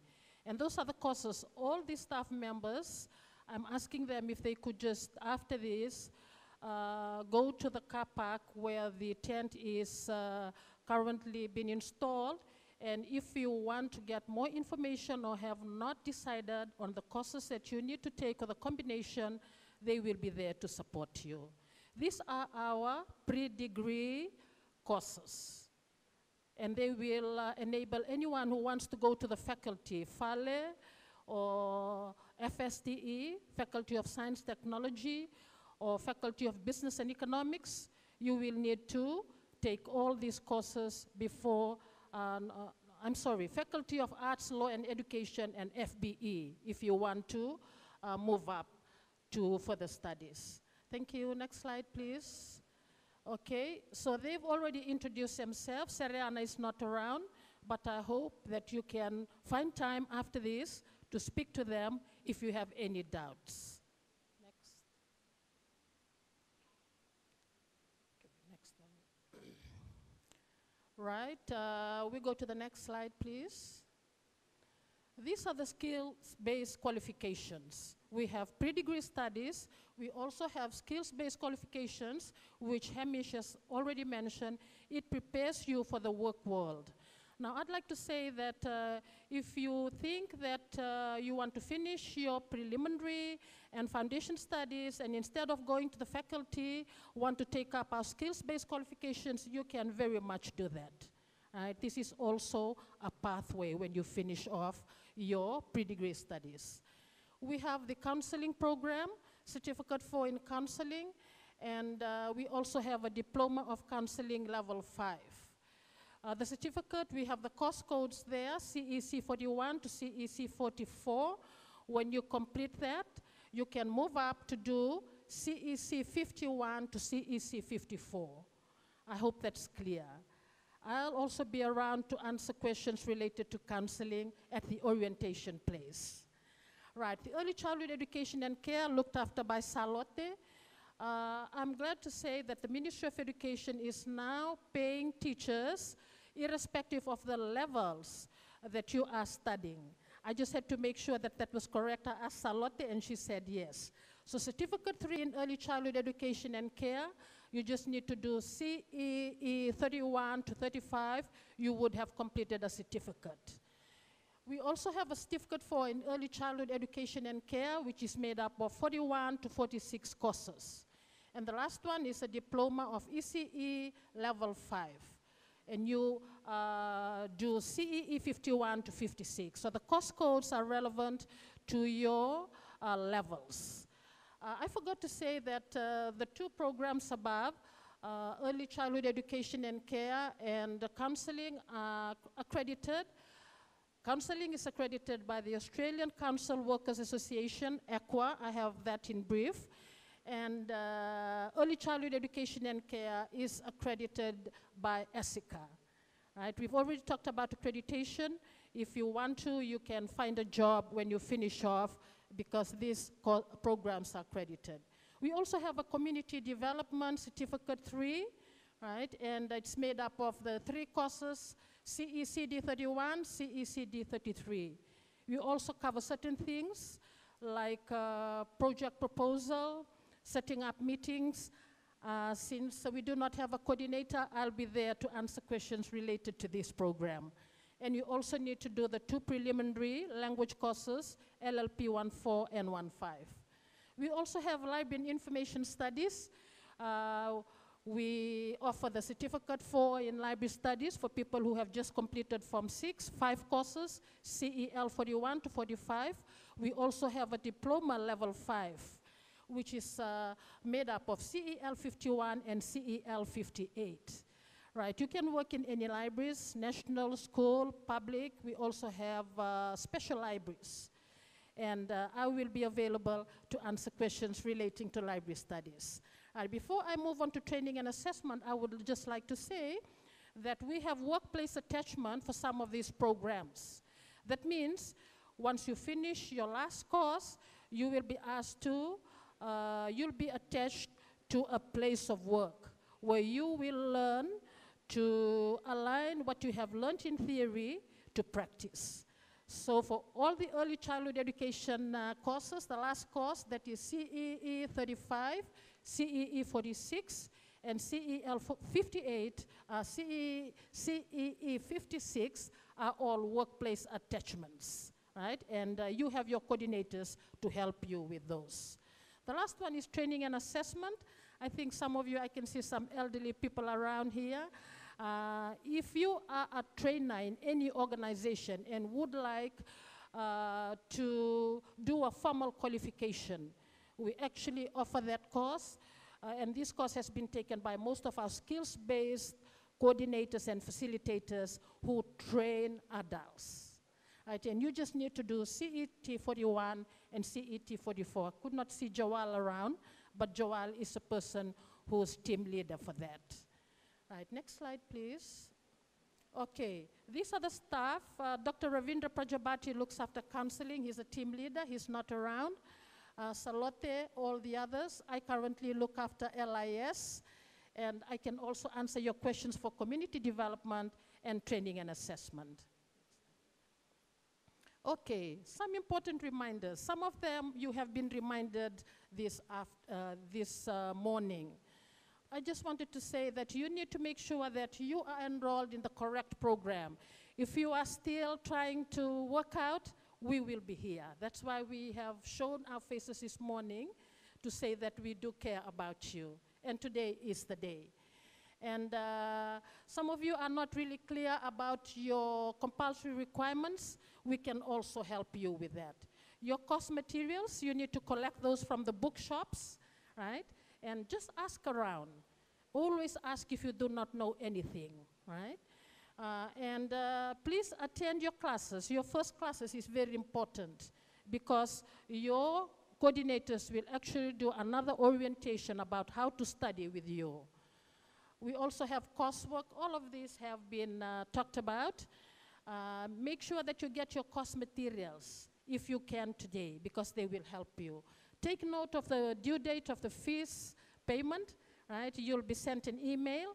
You need to take note of that, because if you do not take note, then you will be deregistered. You don't want you to be studying for so many weeks only to find yourself deregistered. Seek assistance, that's my number one request. Always ask for help from the right people. If you've been somewhere like SAS, it'll be good to get the person's contact name. And when you're coming, you say, this person told me this. And the last one, make sure that you complete the orientation program today, right? And learning support, I would also like to emphasize on that.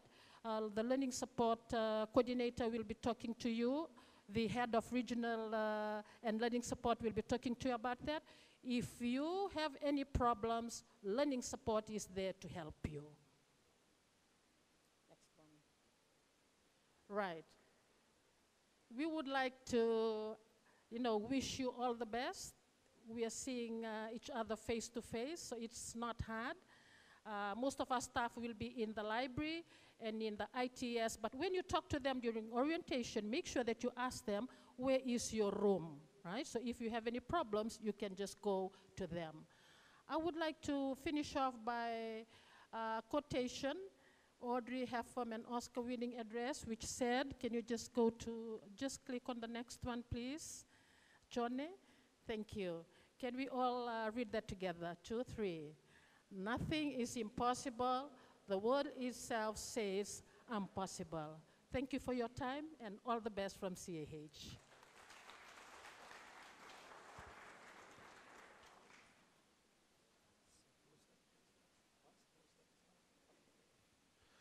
All right, I've been told that this is my last set of questions.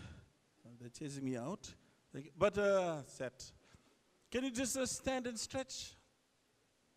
Come on, guys. It's the beginning of the semester. Stand and stretch here. If your neighbor is too close to you, tell your neighbor, move a little. Give me space. All right, while we're stretching, I need to remind us that if you need to open your account with BSP, they are out there. Yeah, I was supposed to. All right, thank you, nice. Yeah, before I ask my last questions, just to remind everybody, at USP, there's no such thing as a head boy or a head girl, eh? So don't spend too much time. Come here, get your education, get out of here. Get out of here. All right. Last 2 questions. The last college that just presented, what's the name of the college?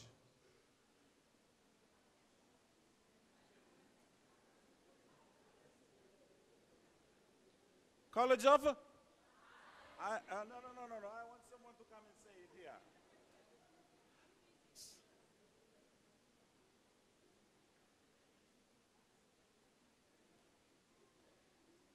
College of Arts and Humanity? College of Arts and Art and Craft? No, Arts and Humanities. Yep, thank you. Give her a hand, please. Right. The last slide. There's no such thing as impossible for the lady.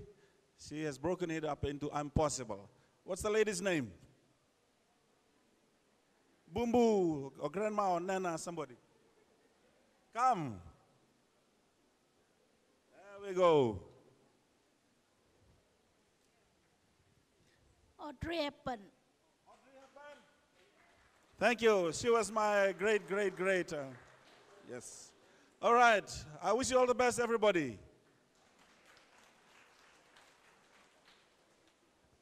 Thank you, Willie.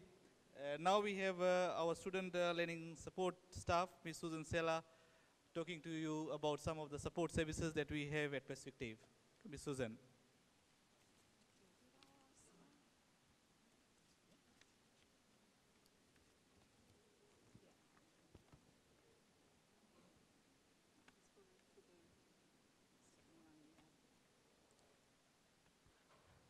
Very good morning to all of you and warm welcome to USP. Thank you for choosing USP. Believe me, you have chosen well. Okay, for learning support, the learning support services, our aim is your success. And we are here to assist you in acquiring the learning outcomes of your programs and courses, and to enhance your learning and ensure that you complete and successfully graduate at the end of your program. I'd like to, at the outset, get you to know our staff, but I have here with me our coordinator, Sushita Sharma, and I'll ask her to stand up so that you can see who she is. We don't have Latileta, but you will soon get to meet Latileta. And the important thing about learning support this year is that we actually have a dedicated room for learning support services, complete with computers and desks where we can run sessions for you. And we are located at Statham campus, USP Statham campus, which is on Statham Street in Vatwanga. Some of you, I'm sure all of you have seen the place, but the learning support room is in building 202 on level 2. Okay, our services, we try to provide you with these coping mechanisms. There are times in your study when you will feel that you are drowning. And those times are when all those assessments seem to be due at round about the same time. Okay, you come to us, we will help you to swim again. You won't drown. We offer language and literacy skills, numeracy skills, online support, work readiness for those of you who are in the skills qualifications programs, or what you have heard termed as sub-degree programs. We also have support for you, and I'll be talking about that later. Sometimes we identify students as being at risk of failing and thereby in need of remedial work. These students are identified by your subject coordinators or program coordinators, and names are forwarded to us. We will also provide help in that direction or connect you with people who are more specialized to help you. Just a little bit on the coping mechanisms.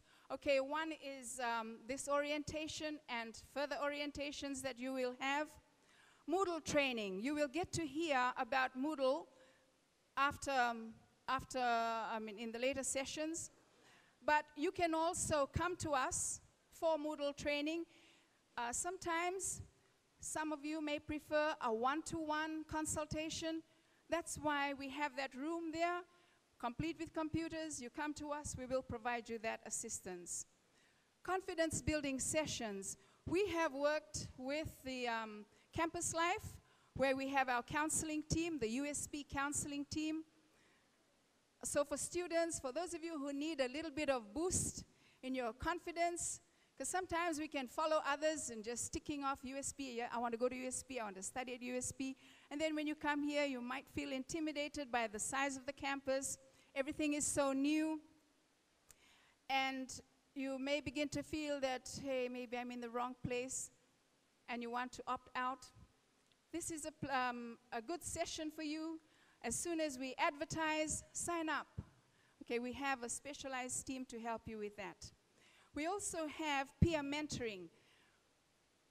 Peer mentoring is about having your peers assist you.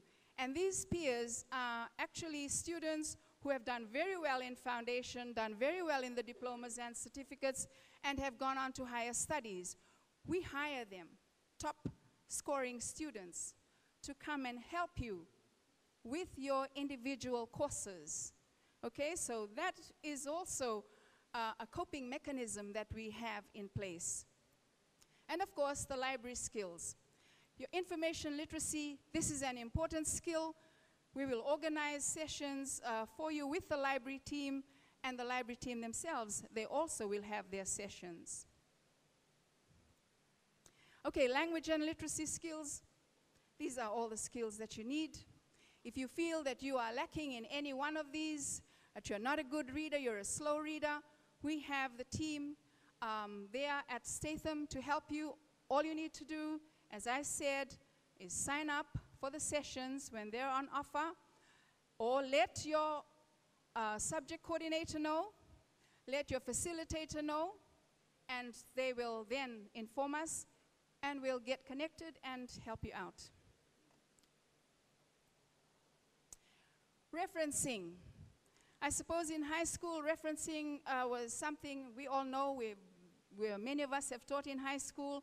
We were high school students at one time. We know how referencing is not really pushed that hard, but here it is a must. In fact, referencing is tied very closely with the plagiarism rule that we have in place here at USP.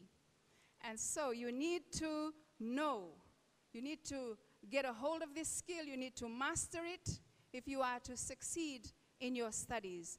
And should you have assignments and a wish to just drop in and get us to check, we can check that for you to see whether you have referenced well. We can also take you through the referencing skills or referencing methods that we have. Numeracy skills. We offer numeracy skills as well, data interpretation, math operations, okay, you have the list there. Come to us so that you can be more adept with those numbers if you're having problems with numbers, particularly if you are in the skills qualifications where numbers are important, and just about your everyday life activity involves numbers. So this is an area that we also offer you support in.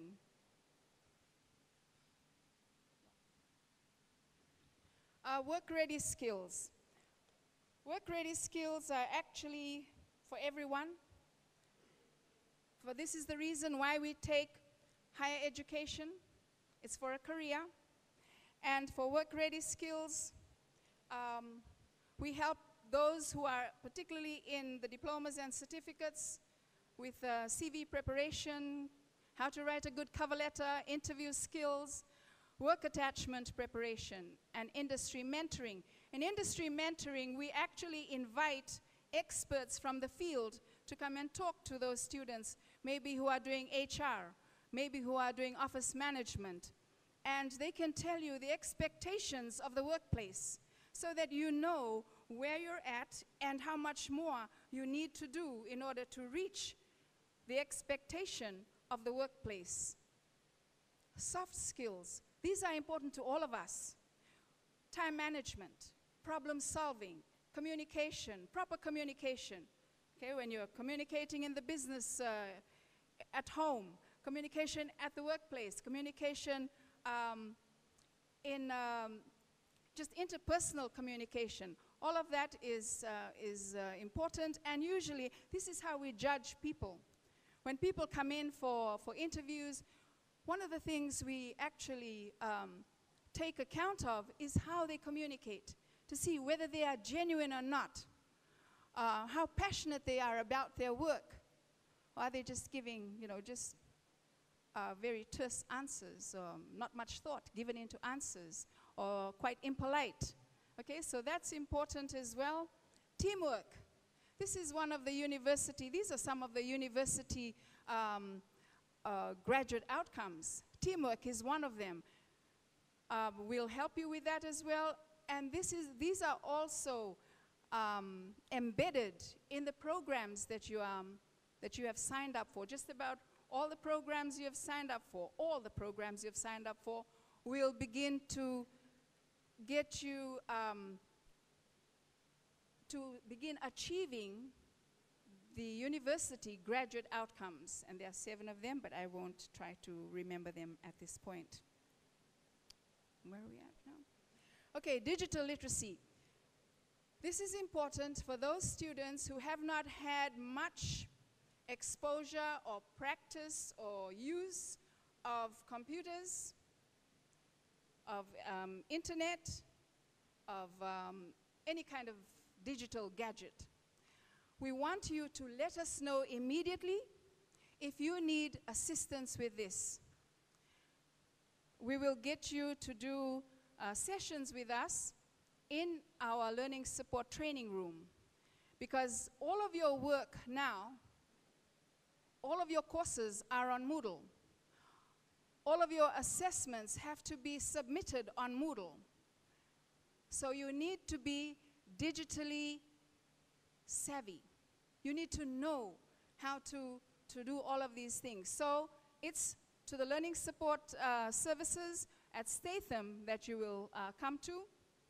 I've again put down our contacts. I want you to remember these names. I want you to remember where we are, and don't feel at any time that you are on your own.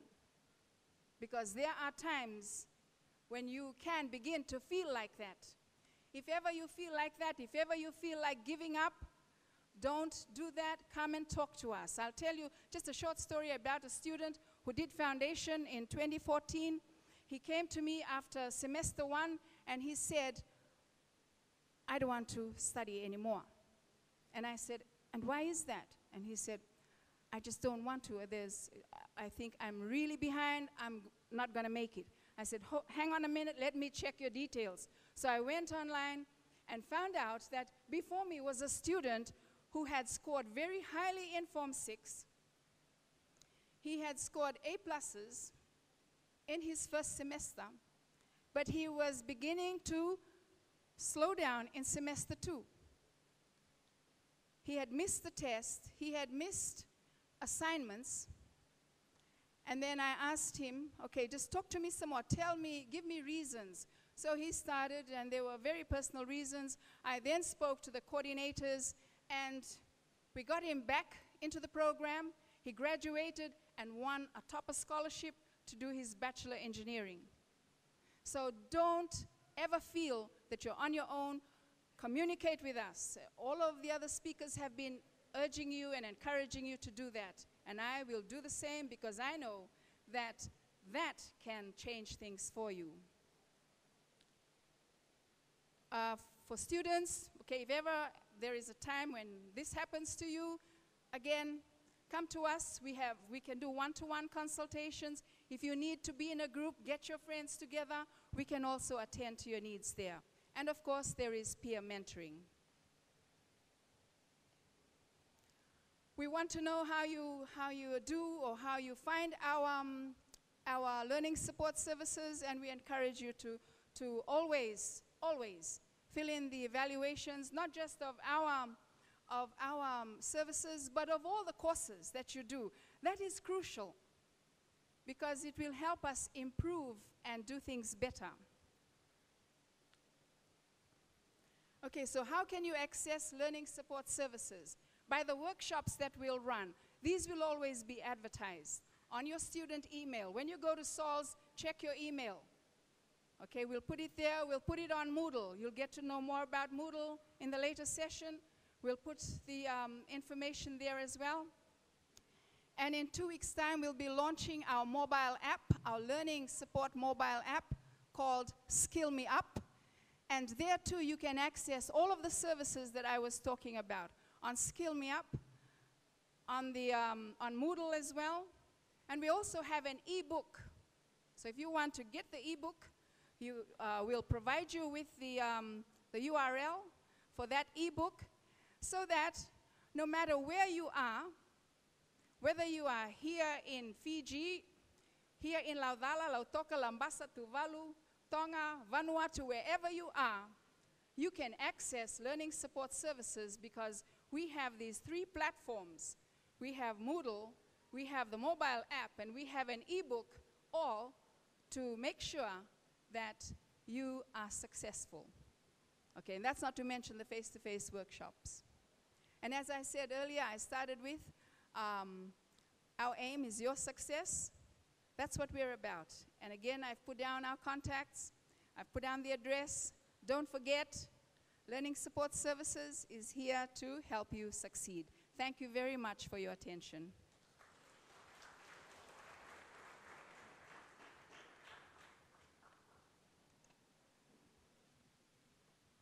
Thank you, Susan, for your presentation. And now I invite Student Academic Services to present their presentation. Semi, you have the floor.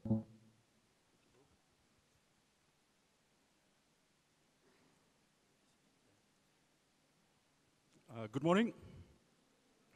Bulavinaka. My name is Semin Redala, and I work for the Student Administrative Services, also known as SAS.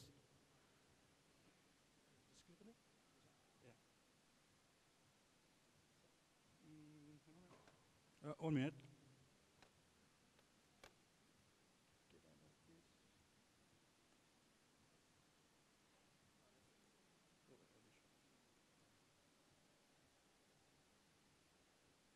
Yeah, this one.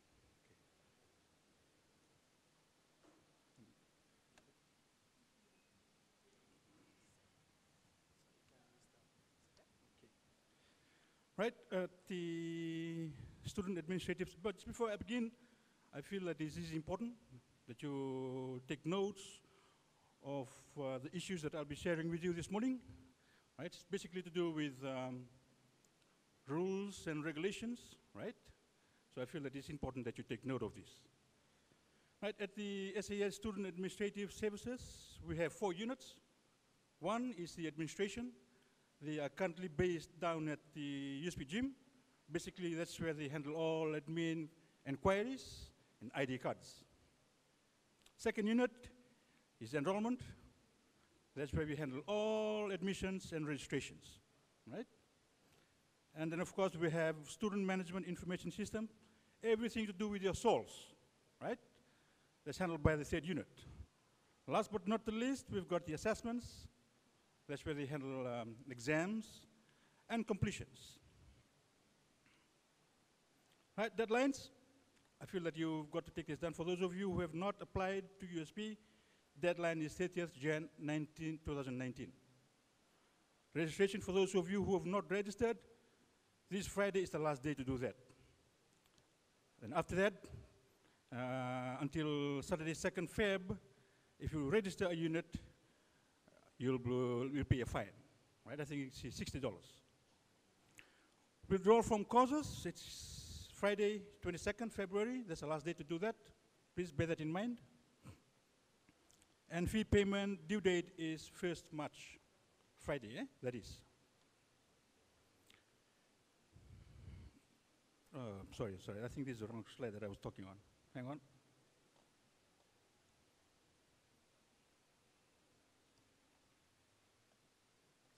Yeah, click on this.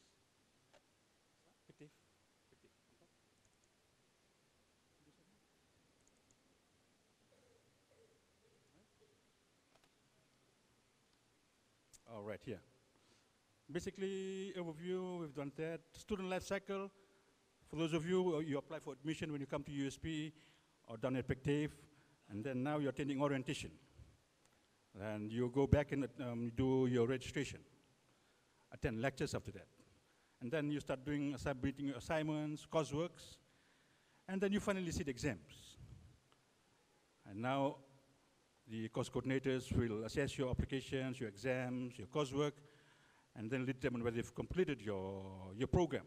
Then only then you qualify to graduate at the end of your term. Now, we've got some handbook important dates, 2019 principal dates. Online, you can find that on page 4 to 18 in the handbook and calendar 2019. Glossaries, you can find that on page 19 to 30. Enrollment and associated regulations, you can find that on page 123 and 127. Grading system, GPAs, which is important, you can find that on page 134. And then the academic progress regulations on 139 to 140. Now, I've got some unclassified foundation overview. I feel that you got to know this. For those of you who are in the sub-degree programs, right, preliminary and foundations. For example, if your English, if you score 40 to 49 in your English, remember, you will have to do LLF 1.5. And if your marks in English in year 13 was less than 40, you've got to do year-long courses, basically meaning you have to do 2 English courses, LLF 1.5 and LLF 1.4. Now for non-English subjects, you're scoring 50 or more, you are not applicable to do foundation, but you can go ahead and do 1 or 2 or 3 degree courses depending on the number of subjects that you passed in year 13. And for those of you who scored less than 50 in non-English subjects, I'm afraid you'll have to do 1 or 2 foundation depending on the units that you failed, right? You cannot do a degree course in this particular instance. Right, we've got sponsorship details. I think this is very important. This came to hand just early this week. Degree components of the unclassified undergrad foundation is no longer financed by TELS. So I feel that you've got to know this. I'm afraid mom and dad will have to foot the bills for this. Previously, last year, TELS was sponsoring all the degree components of the unclassified undergrad foundation programs, units. So student needs to pay for both foundation and degree. So if I were you, if you apply for this particular program and you do foundation and degree, make it count, right? What are the types of courses that I need to register for? You need to register for both foundation and degree courses. You need to take them both, right? What foundation and degree courses should I register for? It depends on the degree program that one wants to pursue. So if you're in a sub-degree program and you'd like to come to mainstream academia, and you'd like to major in economics, remember, you've got to pass maths, MAF 11, right? And if you want to do agriculture, for example, you got to pass bio and chemistry foundation, right? That's what I mean when depends on the degree program that ones want to pursue. BSc, math is important, right? Am I making any sense? Right? Right, prerequisites and recommended courses. You can find that on the 2019 handbook and calendar, pages 104 to 105. And if I click here, it should give me this, right? Admission requirements. Basically stating on the admission requirements if you'd like to come down to mainstream academia, USP, mainstream, eh? If you passed year 13 Form 7 certificate examination in accordance with the clauses of 4.312 or its equivalent, USP mainstream is open for you, right? Now you can find that on the USP 2019 handbook calendar, pages 104 to 105. Admission requirements from USP Foundation, degree studies. You've passed 8 foundation courses, including LLF 1.5 and LLF 1.4, you're eligible to do a degree program at USP. For unclassified foundation or undergraduate foundation, attempted 8 or more foundation courses and passed. Number 1, 8 foundation courses, may do 2 degree courses, do the required FN courses that is required that you failed, right? And number 2, between 6 and 7 FN courses, you may do 1 degree course or do the remaining FN courses, right? Assessing student source, how to register. That's a URL address, right? If you can take that down. If you haven't registered, that's where you go to. If I click on this, it should take me there.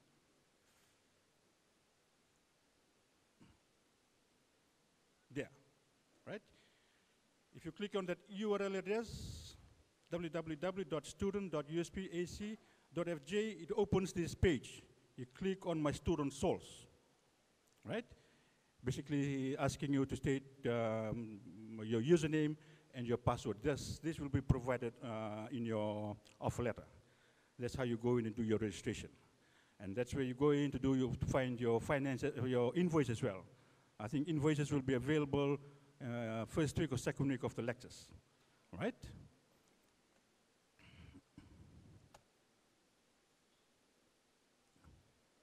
How to access invoice, again, you go to your source and there's a tab there that says finance. That's where you go to and click for your invoice.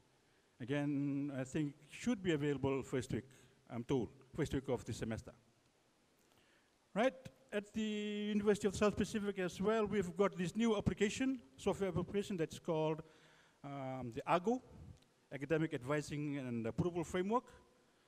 For those of you who'd like to apply and register for a unit, usually before, they used to do this process, manual processes, manual registration. Now it's no more. It's online now. It's called the manual or special registration. You have to go online. Basically, to access that, you go, this is the URL address, ago.usp.ac.fj, right? And if you want to repeat a course, you go to AGO. And if applying for prerequisite waiver, you go to AGO, course substitution, and credit transfer, right? You go to AGO.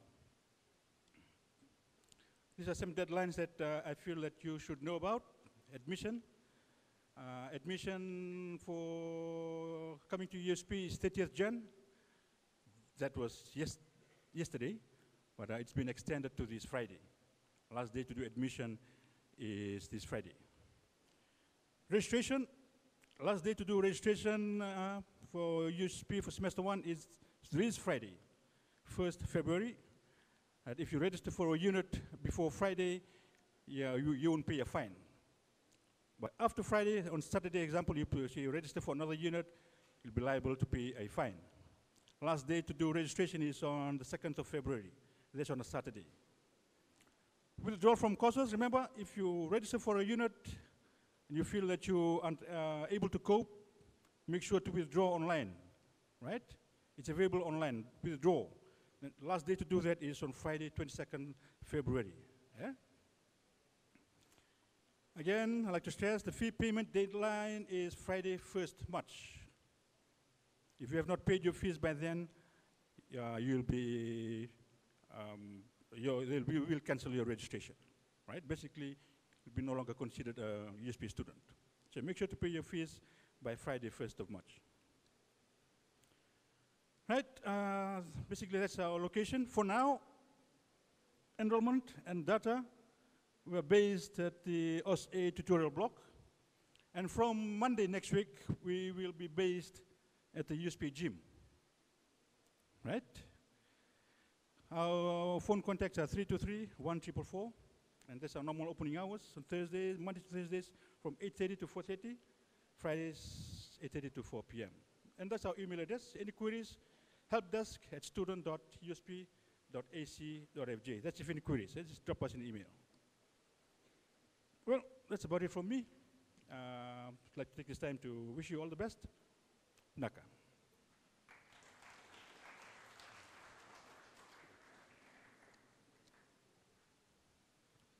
Thank you, Semi, for the presentation. I now have the pleasure of inviting Charlotte to talk to you about sexual harassment and bullying policy. Charlotte.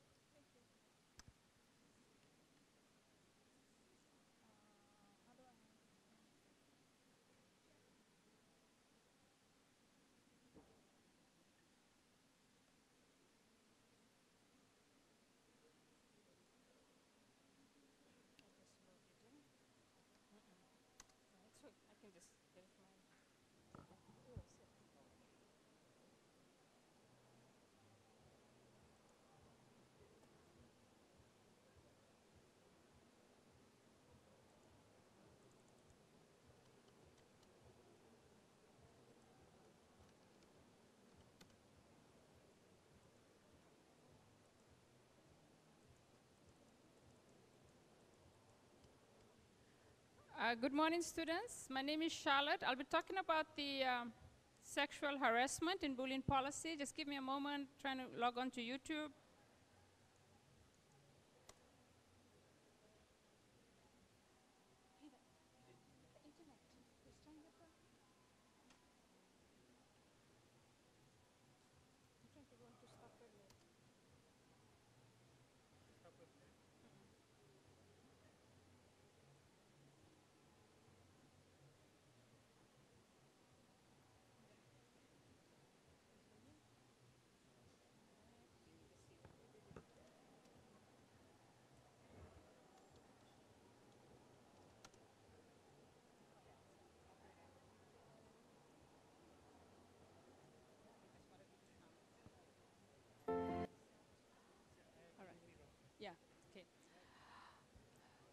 what I'll be presenting today is on the sexual harassment and bullying policy.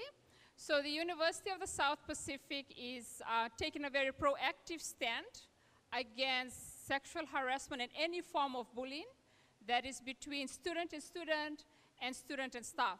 And what we're trying to advocate is to inform students that whenever you come to an unfortunate event where you face sexual harassment between your teaching staff, whether it's a teaching assistant right up to a professor, we do have complaints procedures in place, and we'll take every action seriously. So please just watch this 3-minute informative video. This is for both male and female. And we do have a hotline. I'd like you to note down that hotline. And just to know that you will never be, there are some cases where some students think that if I complain, I might fail. I'd like to make it very clear that if you face sexual harassment and bullying from any of the teaching staff of the University of the South Pacific, they cannot fail you because of that complaint. The only time you'll fail is because you haven't done anything. Okay, I just want to make that very clear. So just bear with me for 3 minutes, watch this informative video, and something for you to take home today.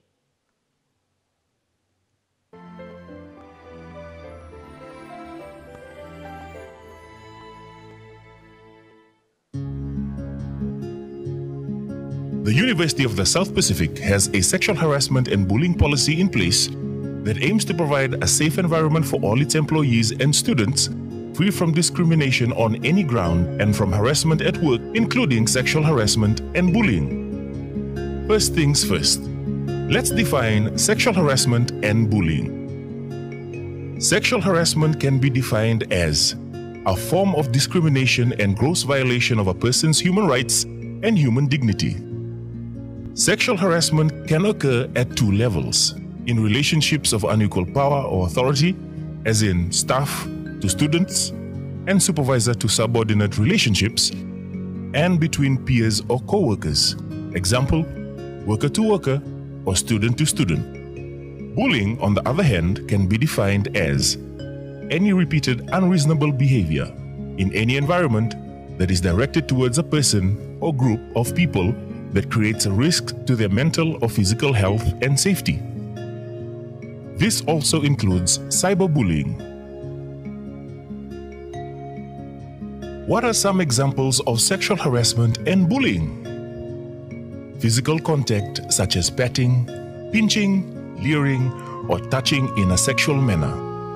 Physical violence, including sexual assault. Unwelcome and uncalled for remarks or insinuations about another person's sexuality, sexual conduct, or private relationships. Gender-biased bullying or intimidation, the soliciting of sexual favors in exchange for promotion, improved academic grades, or any work-related benefit or reward. Unwanted sexual attention using internet, social networking sites, and mobile phones. A publication such as sexually offensive emails or graphics. Sexually offensive screensavers or posters. Sexual comments about a person's appearance and/or body and jokes of a sexual nature. Complaints procedure. Anyone who is subject to sexual harassment or bullying should, if possible, inform the alleged harasser that the conduct is unwanted and unwelcome.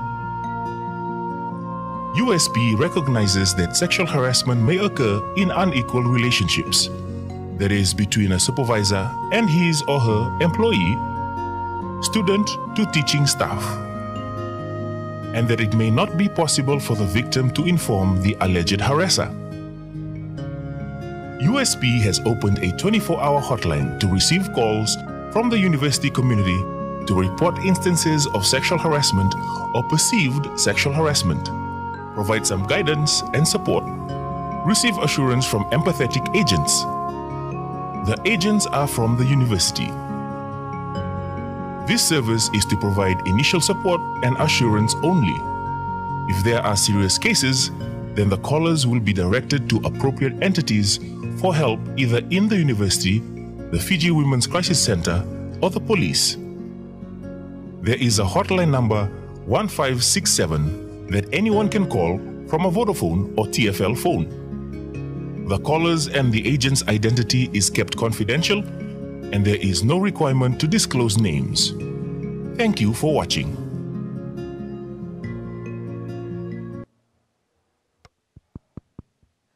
Thank you.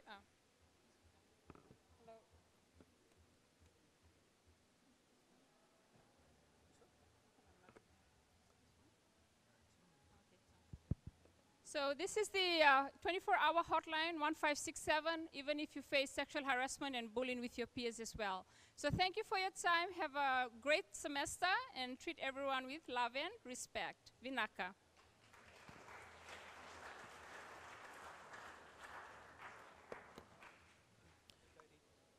Thank you, Charlotte, for that information. Students, those information are very important, so please note that number down. If you have difficulties or issues, you can always contact us if you have issues. Just a reminder to all Pacific Tafe students, as Sammy has presented on the SES information, please note that for Pacific Tafe, our admission closes on the 13th of February. For Pacific Tafe, the admission closes on 13th of Feb, and the registrations closes on 15th of Feb. So you still have time, but not so much time. So do admit and register. I'll hand over the next presenter, who is Goro. He's going to present on information technology aspects. Okay, so good morning, everybody. It's been a long day. What we will do is just introduce you to information technology services, which handles all the IT services in the university. We look after all the 14 campuses. And in this campus, we've got 3 IT help desks. So a help desk is a place where you can go and ask for help with respect to anything IT related, like your student passwords, your printing, and anything else which you may need. Okay. So most important thing in the presentation is to remember that there are 3 IT help desks in the campus. Know their locations when you walk around, and basically you're welcome to come whenever you like there. So I'll play the video now.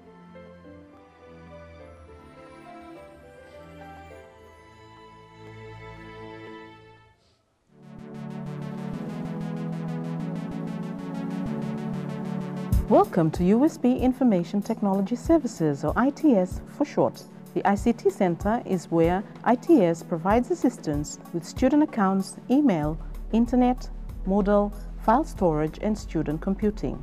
The easiest way to get in touch with us is through our IT Help Desk. What is IT Help Desk? An IT Help Desk is a one-stop shop where you could ask for a student password, student ID card encoding, projection equipment booking, student wireless, internet access, or anything else in general. At the Lavala campus, there are 3 IT help desks where you could walk in to seek assistance. They are open from 8 a.m. to 10 p.m. on weekdays and 9 a.m. to 6 p.m. on weekends. The main IT help desk is located at ground floor of the ICT Center, which is the building next to the USP Library. The next IT help desk is located at the ground floor of the CELT building. It is located in front of the USP Library. The third help desk is located in a building opposite the USP Dining Hall. IT Help Desk can also be reached by calling 323-2117 or emailing helpdesk@usp.ac.fj. What is Student SOLS? To reach Student Online Services, or SOLS, go to www.student.usp.ac.fj. Student SOLS is where you can register online for your courses and view your student profile. You have options to access Moodle and student email from here. In addition, you can change student password, visit the ITS website, or browse to USB Bookshop from this page. How do I log into a student computer, Student SOLS, Moodle, and student webmail? Your offer letter will contain your student ID and password. You need them to log into a student computer, Student SOLS, Moodle, and student webmail from devices such as a desktop, laptop, smartphone, or tablet. Should you need help with the login process, or if your offer letter password is not working, please feel free to visit an IT help desk. As a USP student, you must never, I repeat, never share your password with anyone. Password sharing is a serious offense that can get you suspended from USP. What is a student computer lab? USP Lovala campus has multiple student computer labs where students can use SOLS, Moodle, student email, Microsoft Office, internet and printing services. When you log into a student computer, you will be connected to your student file share, where critical documents can be backed up apart from a personal USB drive. For convenience of students who need to study late, we also have 24-hour computer labs. Do not eat or drink inside a student computer lab and avoid unplugging any cable or using a free power socket or network port for your personal devices, since this would be a breach of computer lab rules. Take no chance. You will be fined $50 on first offense, $100 on second offense, and suspended from the university on third offense. How can I print documents at USP? Student printing has 3 easy steps. 1. Visit IT Help Desk at the ground floor of ICT Center to encode your student ID card. 2. Log into myprints.usp.ac.fj and send the file you need to print. The file will not print until you walk to a student printer. 3. Swipe your student ID card on the control panel next to any student printer in a computer lab or at USP Library, and the printout would release. If you don't swipe your card 24 hours after sending a print job, the printout will be deleted from the queue. Student printing is charged at 10 cents per page at USP, and top-ups can be purchased at USP Library and USP Bookshop.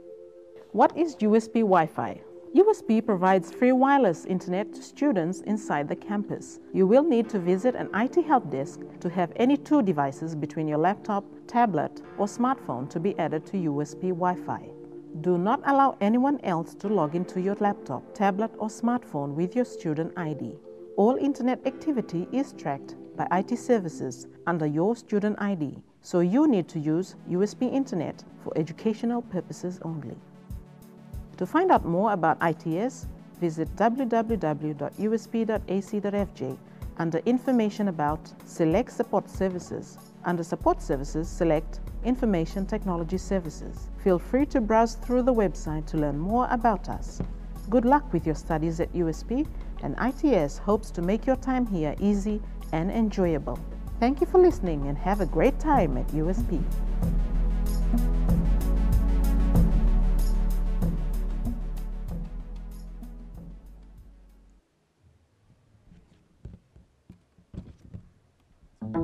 Thank you, students, for listening. That was the presentation from Goro in regards to information technology. I hope you noted down the important discussions over there. Now I have Jamie with me, who is going to talk to you about library services. Okay, hi everyone, good morning. My name is Jamie, I'm with the USP Library. I'm just gonna pull this video up for you. So, and one thing I want to say about the video, when we made the video, we were renovating the Learning Commons downstairs, but now that project's been completed, so make sure you go to the library, go to the first floor.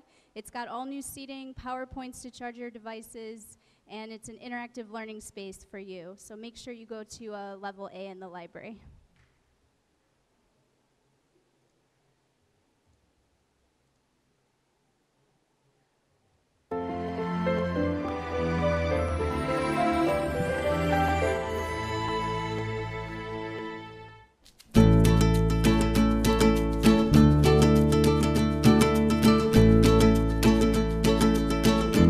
Welcome to the University of the South Pacific and its library. This video will give you a quick orientation to all the library's resources and spaces. The library's website is the gateway to information on the library's resources and services. It is here that you will find a wide range of resources to support your studies.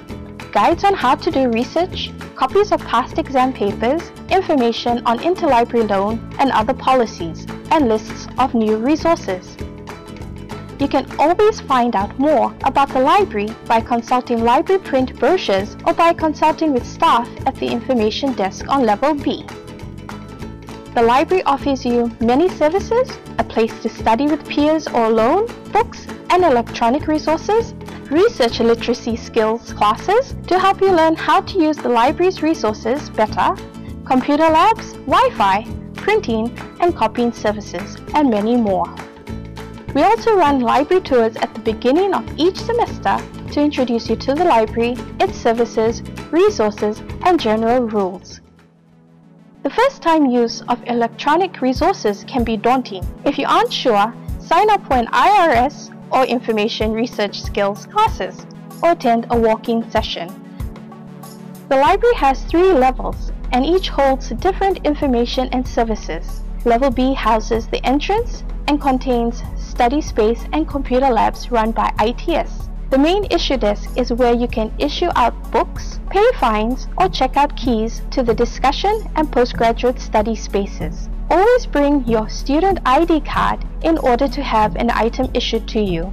We also have 10 laptops that can be borrowed and used within the library available at the main issue desk if you don't bring your own to campus. Behind the main issue desk is the reserve collection. This collection contains textbooks for your classes that you can use within the library for up to 2 hours and with some allowed out on overnight loan.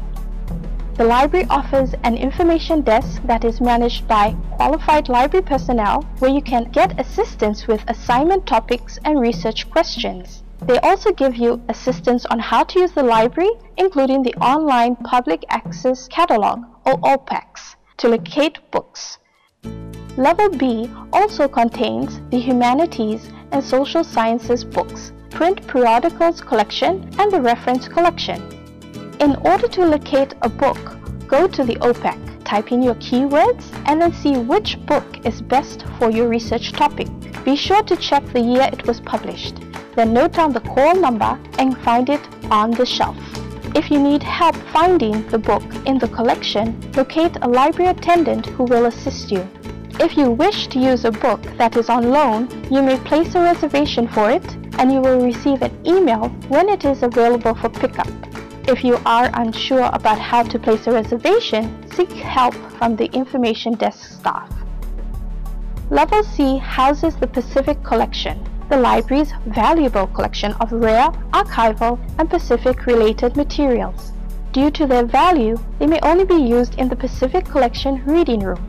Since bags are not allowed in the Pacific Collection, lockers are provided for users on a first-come, first-served basis.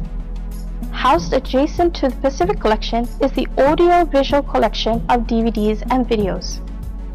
On Level C, there is additional reading space, the science book collection, and a reading area for the current print periodicals and newspapers.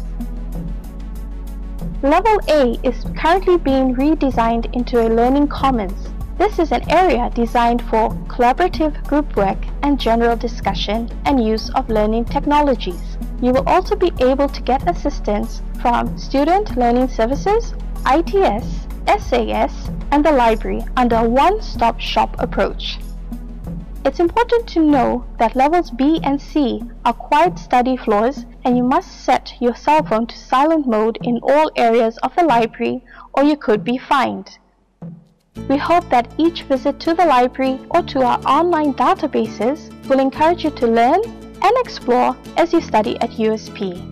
Remember that the library staff are there to assist you in the library or via the Ask a Librarian form on our website. Good luck with your studies. See you at the library, which we hope will be your second home on campus.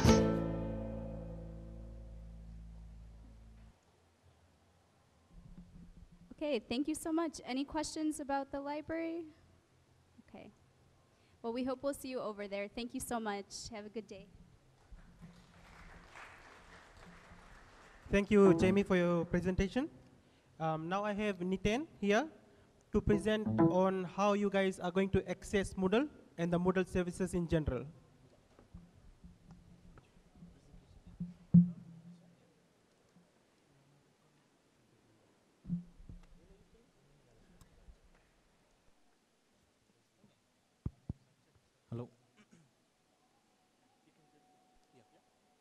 Hello. Good morning, students. My name is Nitendra Gounder, and I work at the Center for Flexible Learning.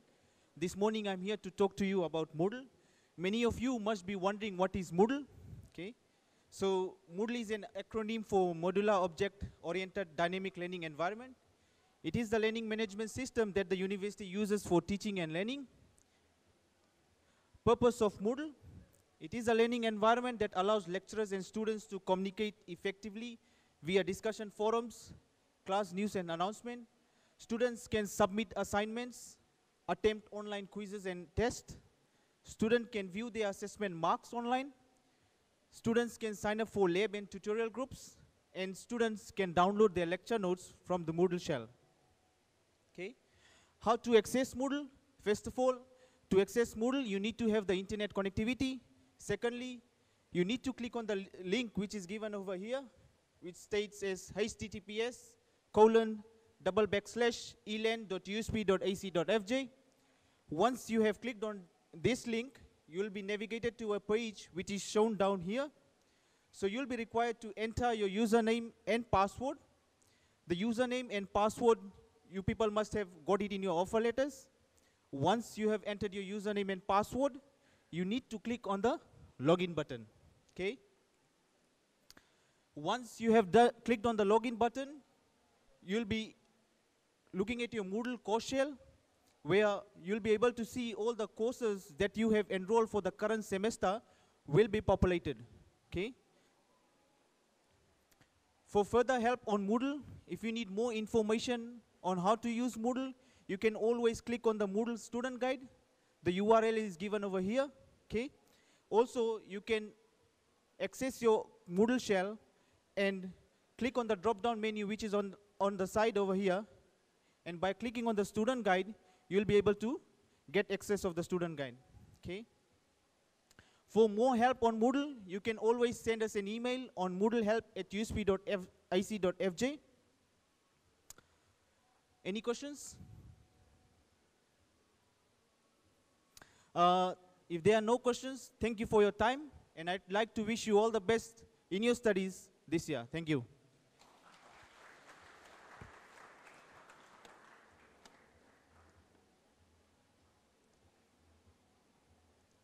Thank you, Nitin, for your presentation. Very short and simple, but I'll tell you what, you are going to use these services the most, Moodle.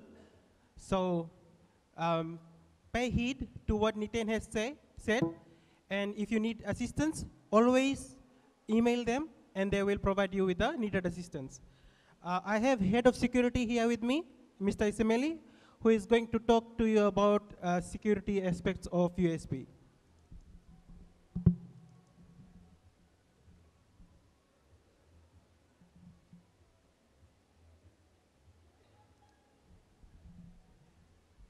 Good morning, all. I hope you all feeling excited to start off this semester. Just a few, as he has mentioned, my name is Isimeli Uluila Kemba, and I manage the security department. This morning I've prepared a few security tips. Please take note. Starting here this semester, and I hope that you will all be safe. I've prepared this presentation in the form of question and answers. These are some of the frequently asked questions, so please bear with me. What is the role of security? We try to ensure that students have a safe learning environment. Staff also have a safe working environment while here at USP.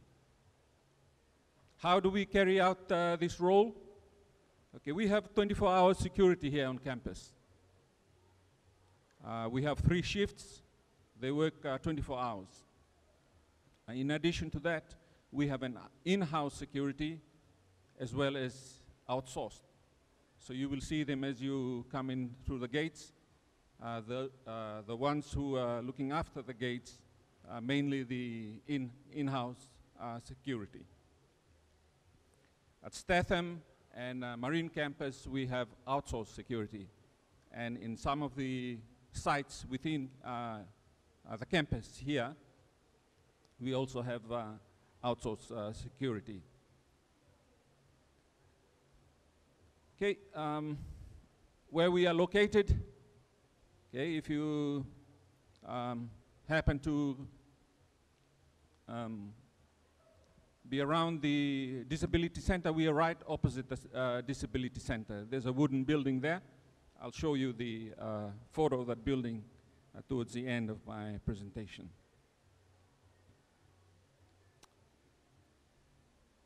Question that you may ask is, what is the most common crime here at USP? Okay. During my tenure here, some of the one of the most common thing that I've seen here is opportunity theft. You may be asking, what is opportunity theft? This happens when you leave your items, your attractive items, unattended.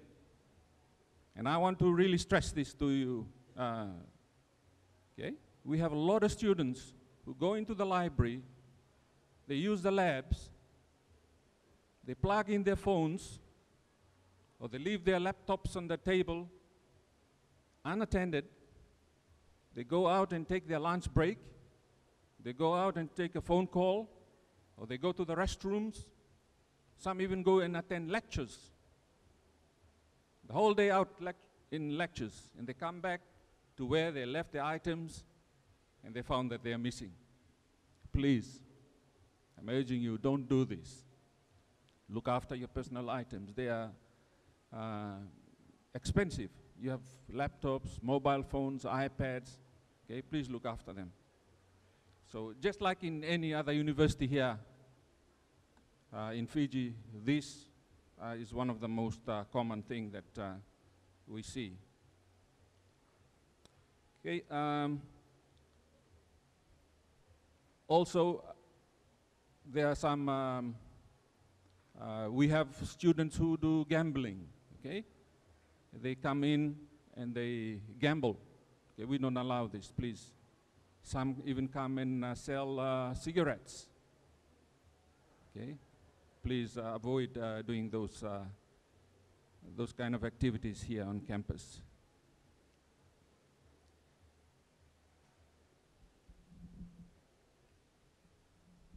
Okay, if you become a victim and your laptop or your mobile phone gets stolen, okay, the first thing that you should do is to report it immediately. We have sometimes students lose items. Say, for example, this happens a lot around the library area and the labs. So I always urge students, please, if you have to stand up and go somewhere, carry that item with you. Don't leave it unattended. Because a lot of students, what they do is they want to engage this particular, you know, they go in a lab, we want to use this computer, I leave all my stuff here, okay, this space belongs to me for the rest of this day, that's why they leave their stuff there. But please don't do that. If you have to go for lunch or something, pick up your bag, take your stuff, carry it with you. So if your items get stolen or you've lost it somewhere, report it as soon as possible. Don't wait until the end of the day. If you lose it in the morning, report it soon, straight after that has happened. Don't wait until the day is over and you come and report it to us. We will take that report, but it's always good so that we can follow up as soon as we get that report. There's a high chance of recovery when you report it as soon as possible. Okay, and how can you, those are the contacts, okay? If you have a mobile phone, you can call us on that mobile phone. As I've mentioned, we have a control room, it's 24 hours, and you can call us anytime through that mobile contact. Okay, access into campus. Okay, along the Laudala stretch, okay, the road that's running at the back, we have about 11 gates. And not all these gates for students to access through. Okay, so take note of this. You can access through the pedestrian gate, which is right opposite the temple, okay, or the fetish shop towards that side of the campus. That's one. The second one is the bus bay gate, directly opposite, behind you. Okay? Some of you may have entered through there this morning. You can use that, as well as the main gate, which is opposite Kostules. Okay? You can enter through that gate. Later this year, we'll have another gate opening towards the sea end side of the campus. Okay? That will be the main gate. But just to let you know, there will be another new entrance through there, which you can also access through. And then we have the back gate, or we call it the south gate sometimes. It's the other end of the campus. Okay, that's also another access that you can use to enter through campus. So the other small gates that you see, those, please do not enter through those gates. And for students who are residing at the halls, Wangavuka flat, they have their own gate there, which they're allowed to enter through that gate. Okay, when you're coming through campus, you will be checked. Okay, there's random checking of ID cards going on there. This is just for your personal safety. We have a lot of people who are just coming into campus, loitering around, and picking up items. Okay, they pretend to be students, but they are not students, and so you have to be careful. That is why we are doing these random checks, to ensure that you are safe here in campus.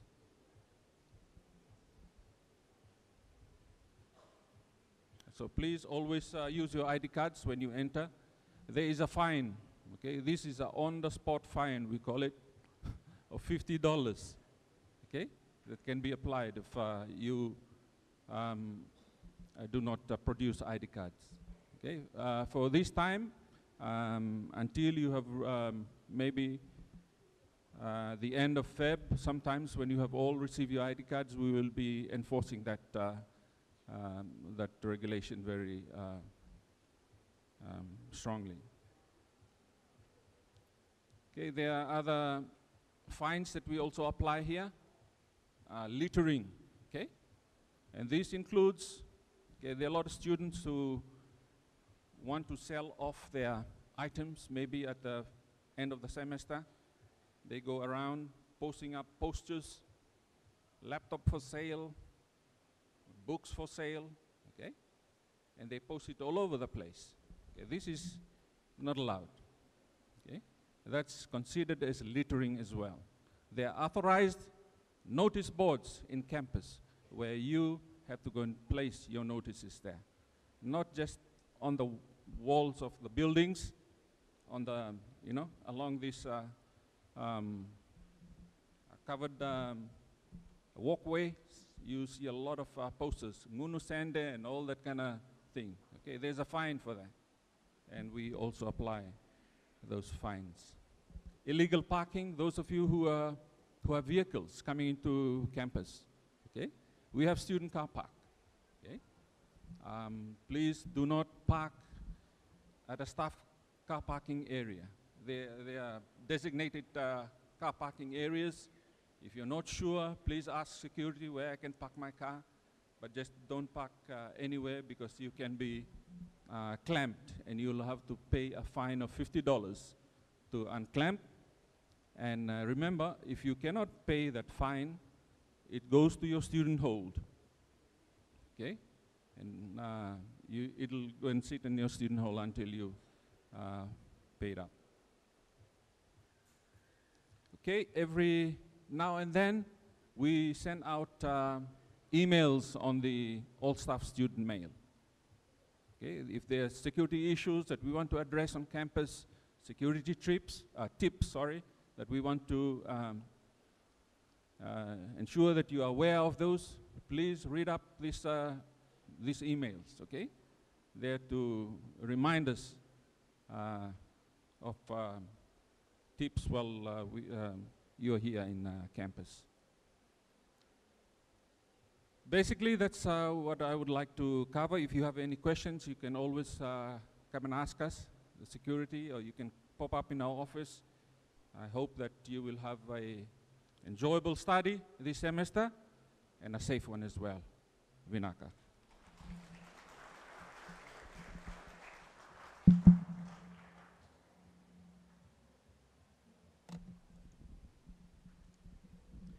Thank you, Ismaili. I see many of you falling to sleep. Please note that sometimes we will have back-to-back classes as well, and you will have to bear with your facilitators, coordinators.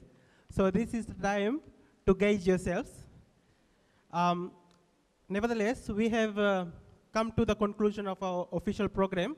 We have one more presentation left by Campus Life, after which you will have a guided campus tour. You see buddies at the doorstep and at the front edge and at the back. So they will come in. You will be divided in groups of 10, and they'll take you around to show you the important places and where the important activities are done. Prakashni will elaborate more on that. And just a kind reminder, we have the team from BSP here as well with us. So for new students, those of whom need assistance in opening new accounts or any bank services, you can visit their booth just outside this OZ Center. Please note, as your buddies take you out the front door or the back door, you are to collect your refreshments from our staff. Do not forget to take your water bottles with you. It's quite hot outside. So we have prepared refreshments for you and your water bottles. So do not forget to take that with you when you go for your campus tour. Thank you. Hello, everybody. I know it's been a long day for you, sitting from 9 a.m., so I won't be taking a lot of time. Firstly, I'm Prakashni, and I'm the Campus Life Admin Coordinator. And we at Campus Life, we have various activities, and we are the Support Services Department at USP. Firstly, I'll be playing a small video, and you'll see what we offer here at USP. Okay.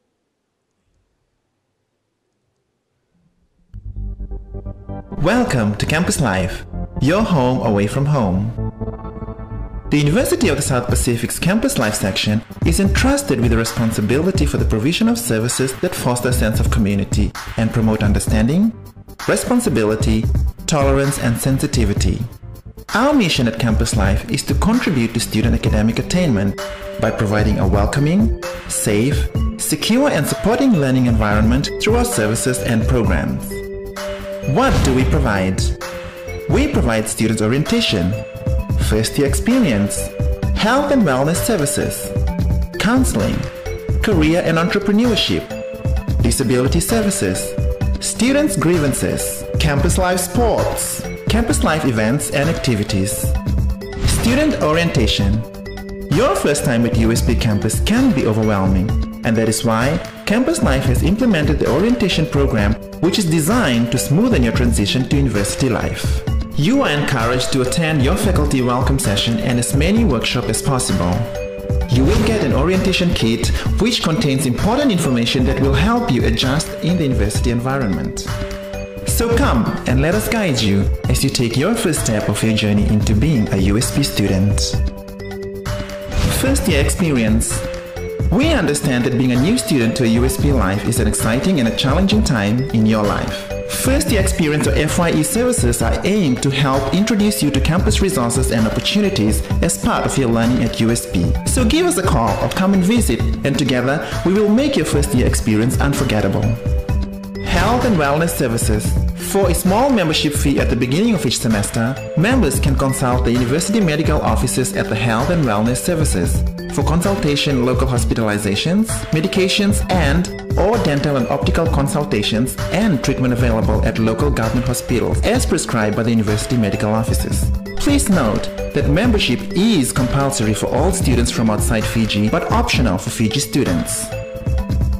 Counseling. Sometimes the transition to university studies can become challenging and seem complicating. We have people who can assist you to cope with the stress and the demands of being in a new learning environment. Or maybe you just need someone to talk to. Visit us at USP Counseling Center.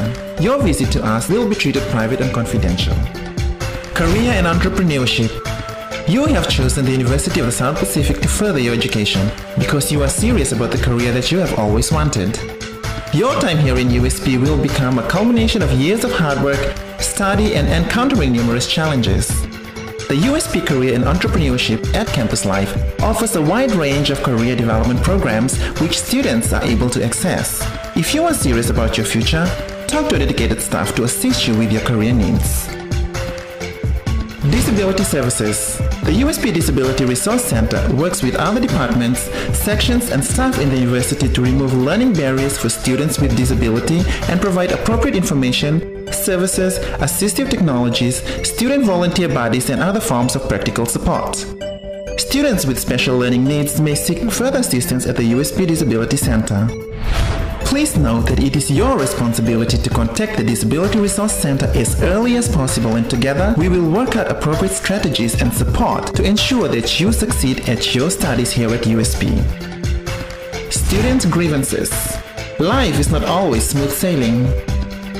USP is committed to ensuring that all our students have a positive relationship with the university in supporting students in and outside the classroom. If you need help with this, contact Student Grievances and together we will work through it. Campus Life Sports. Taking part in a sport is good for your mind, body and spirit. Playing a sport increases fitness level, teamwork, provides an outlet to cut down on pressure and stress, improves mind and body coordination, health benefits such as making informed decisions on your well-being, and it's a safe environment to socialize. Put all the above together, playing a sport is a winning combination. To make your journey with USP more enriching, Campus Life offers various activities and events. Pacific Market Day, which is held monthly. Students, staffs, and outside vendors are able to sell various items including food, handicrafts, cosmetics, fruits, vegetables, and many more.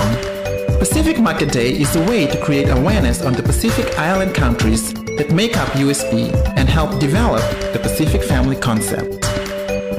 USP Annual Family Day. The aim of the event is to encourage and strengthen USP connection and links to USP students and staff with their young family.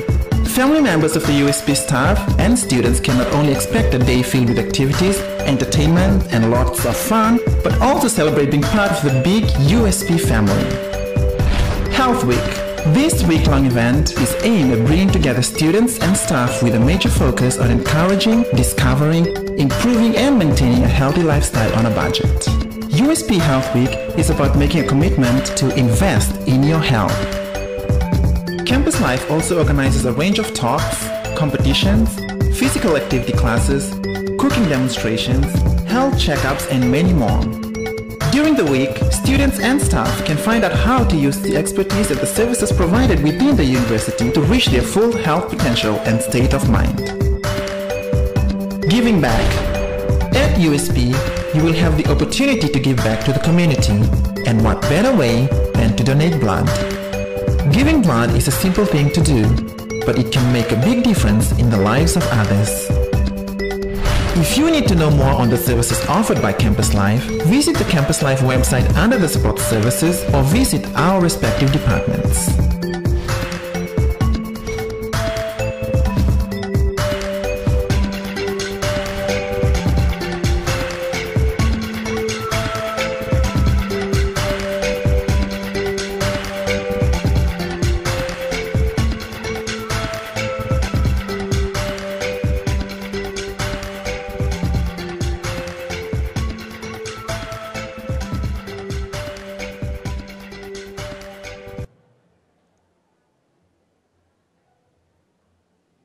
So I hope you know who we are and what services we provide on campus. I'll just take another 5 minutes of yours. If you see I think some of the students have been given I'm sure some of the students have been given the orientation kit. And those who haven't, just after my presentation, you will be given, don't worry. So if you see there's a passport to success in that orientation kit. I'll just very quickly explain to you what you need to do here. If you see the first page, it requires your name, your student ID, etc. So you just need to fill that up.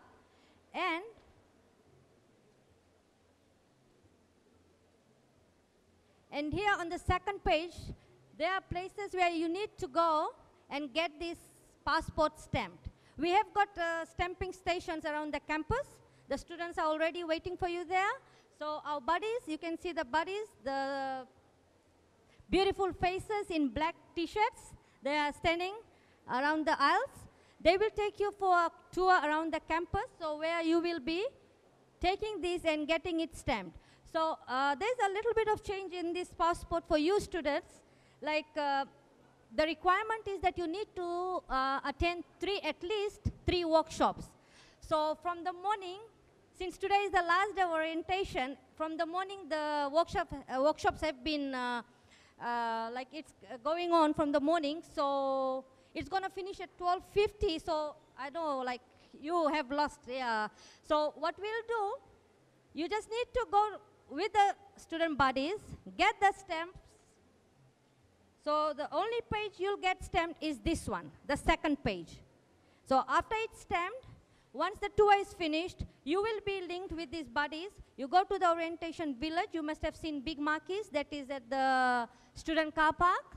The buddies will take you there, and you'll get this stamped, and there's an entry pin where you have to drop this.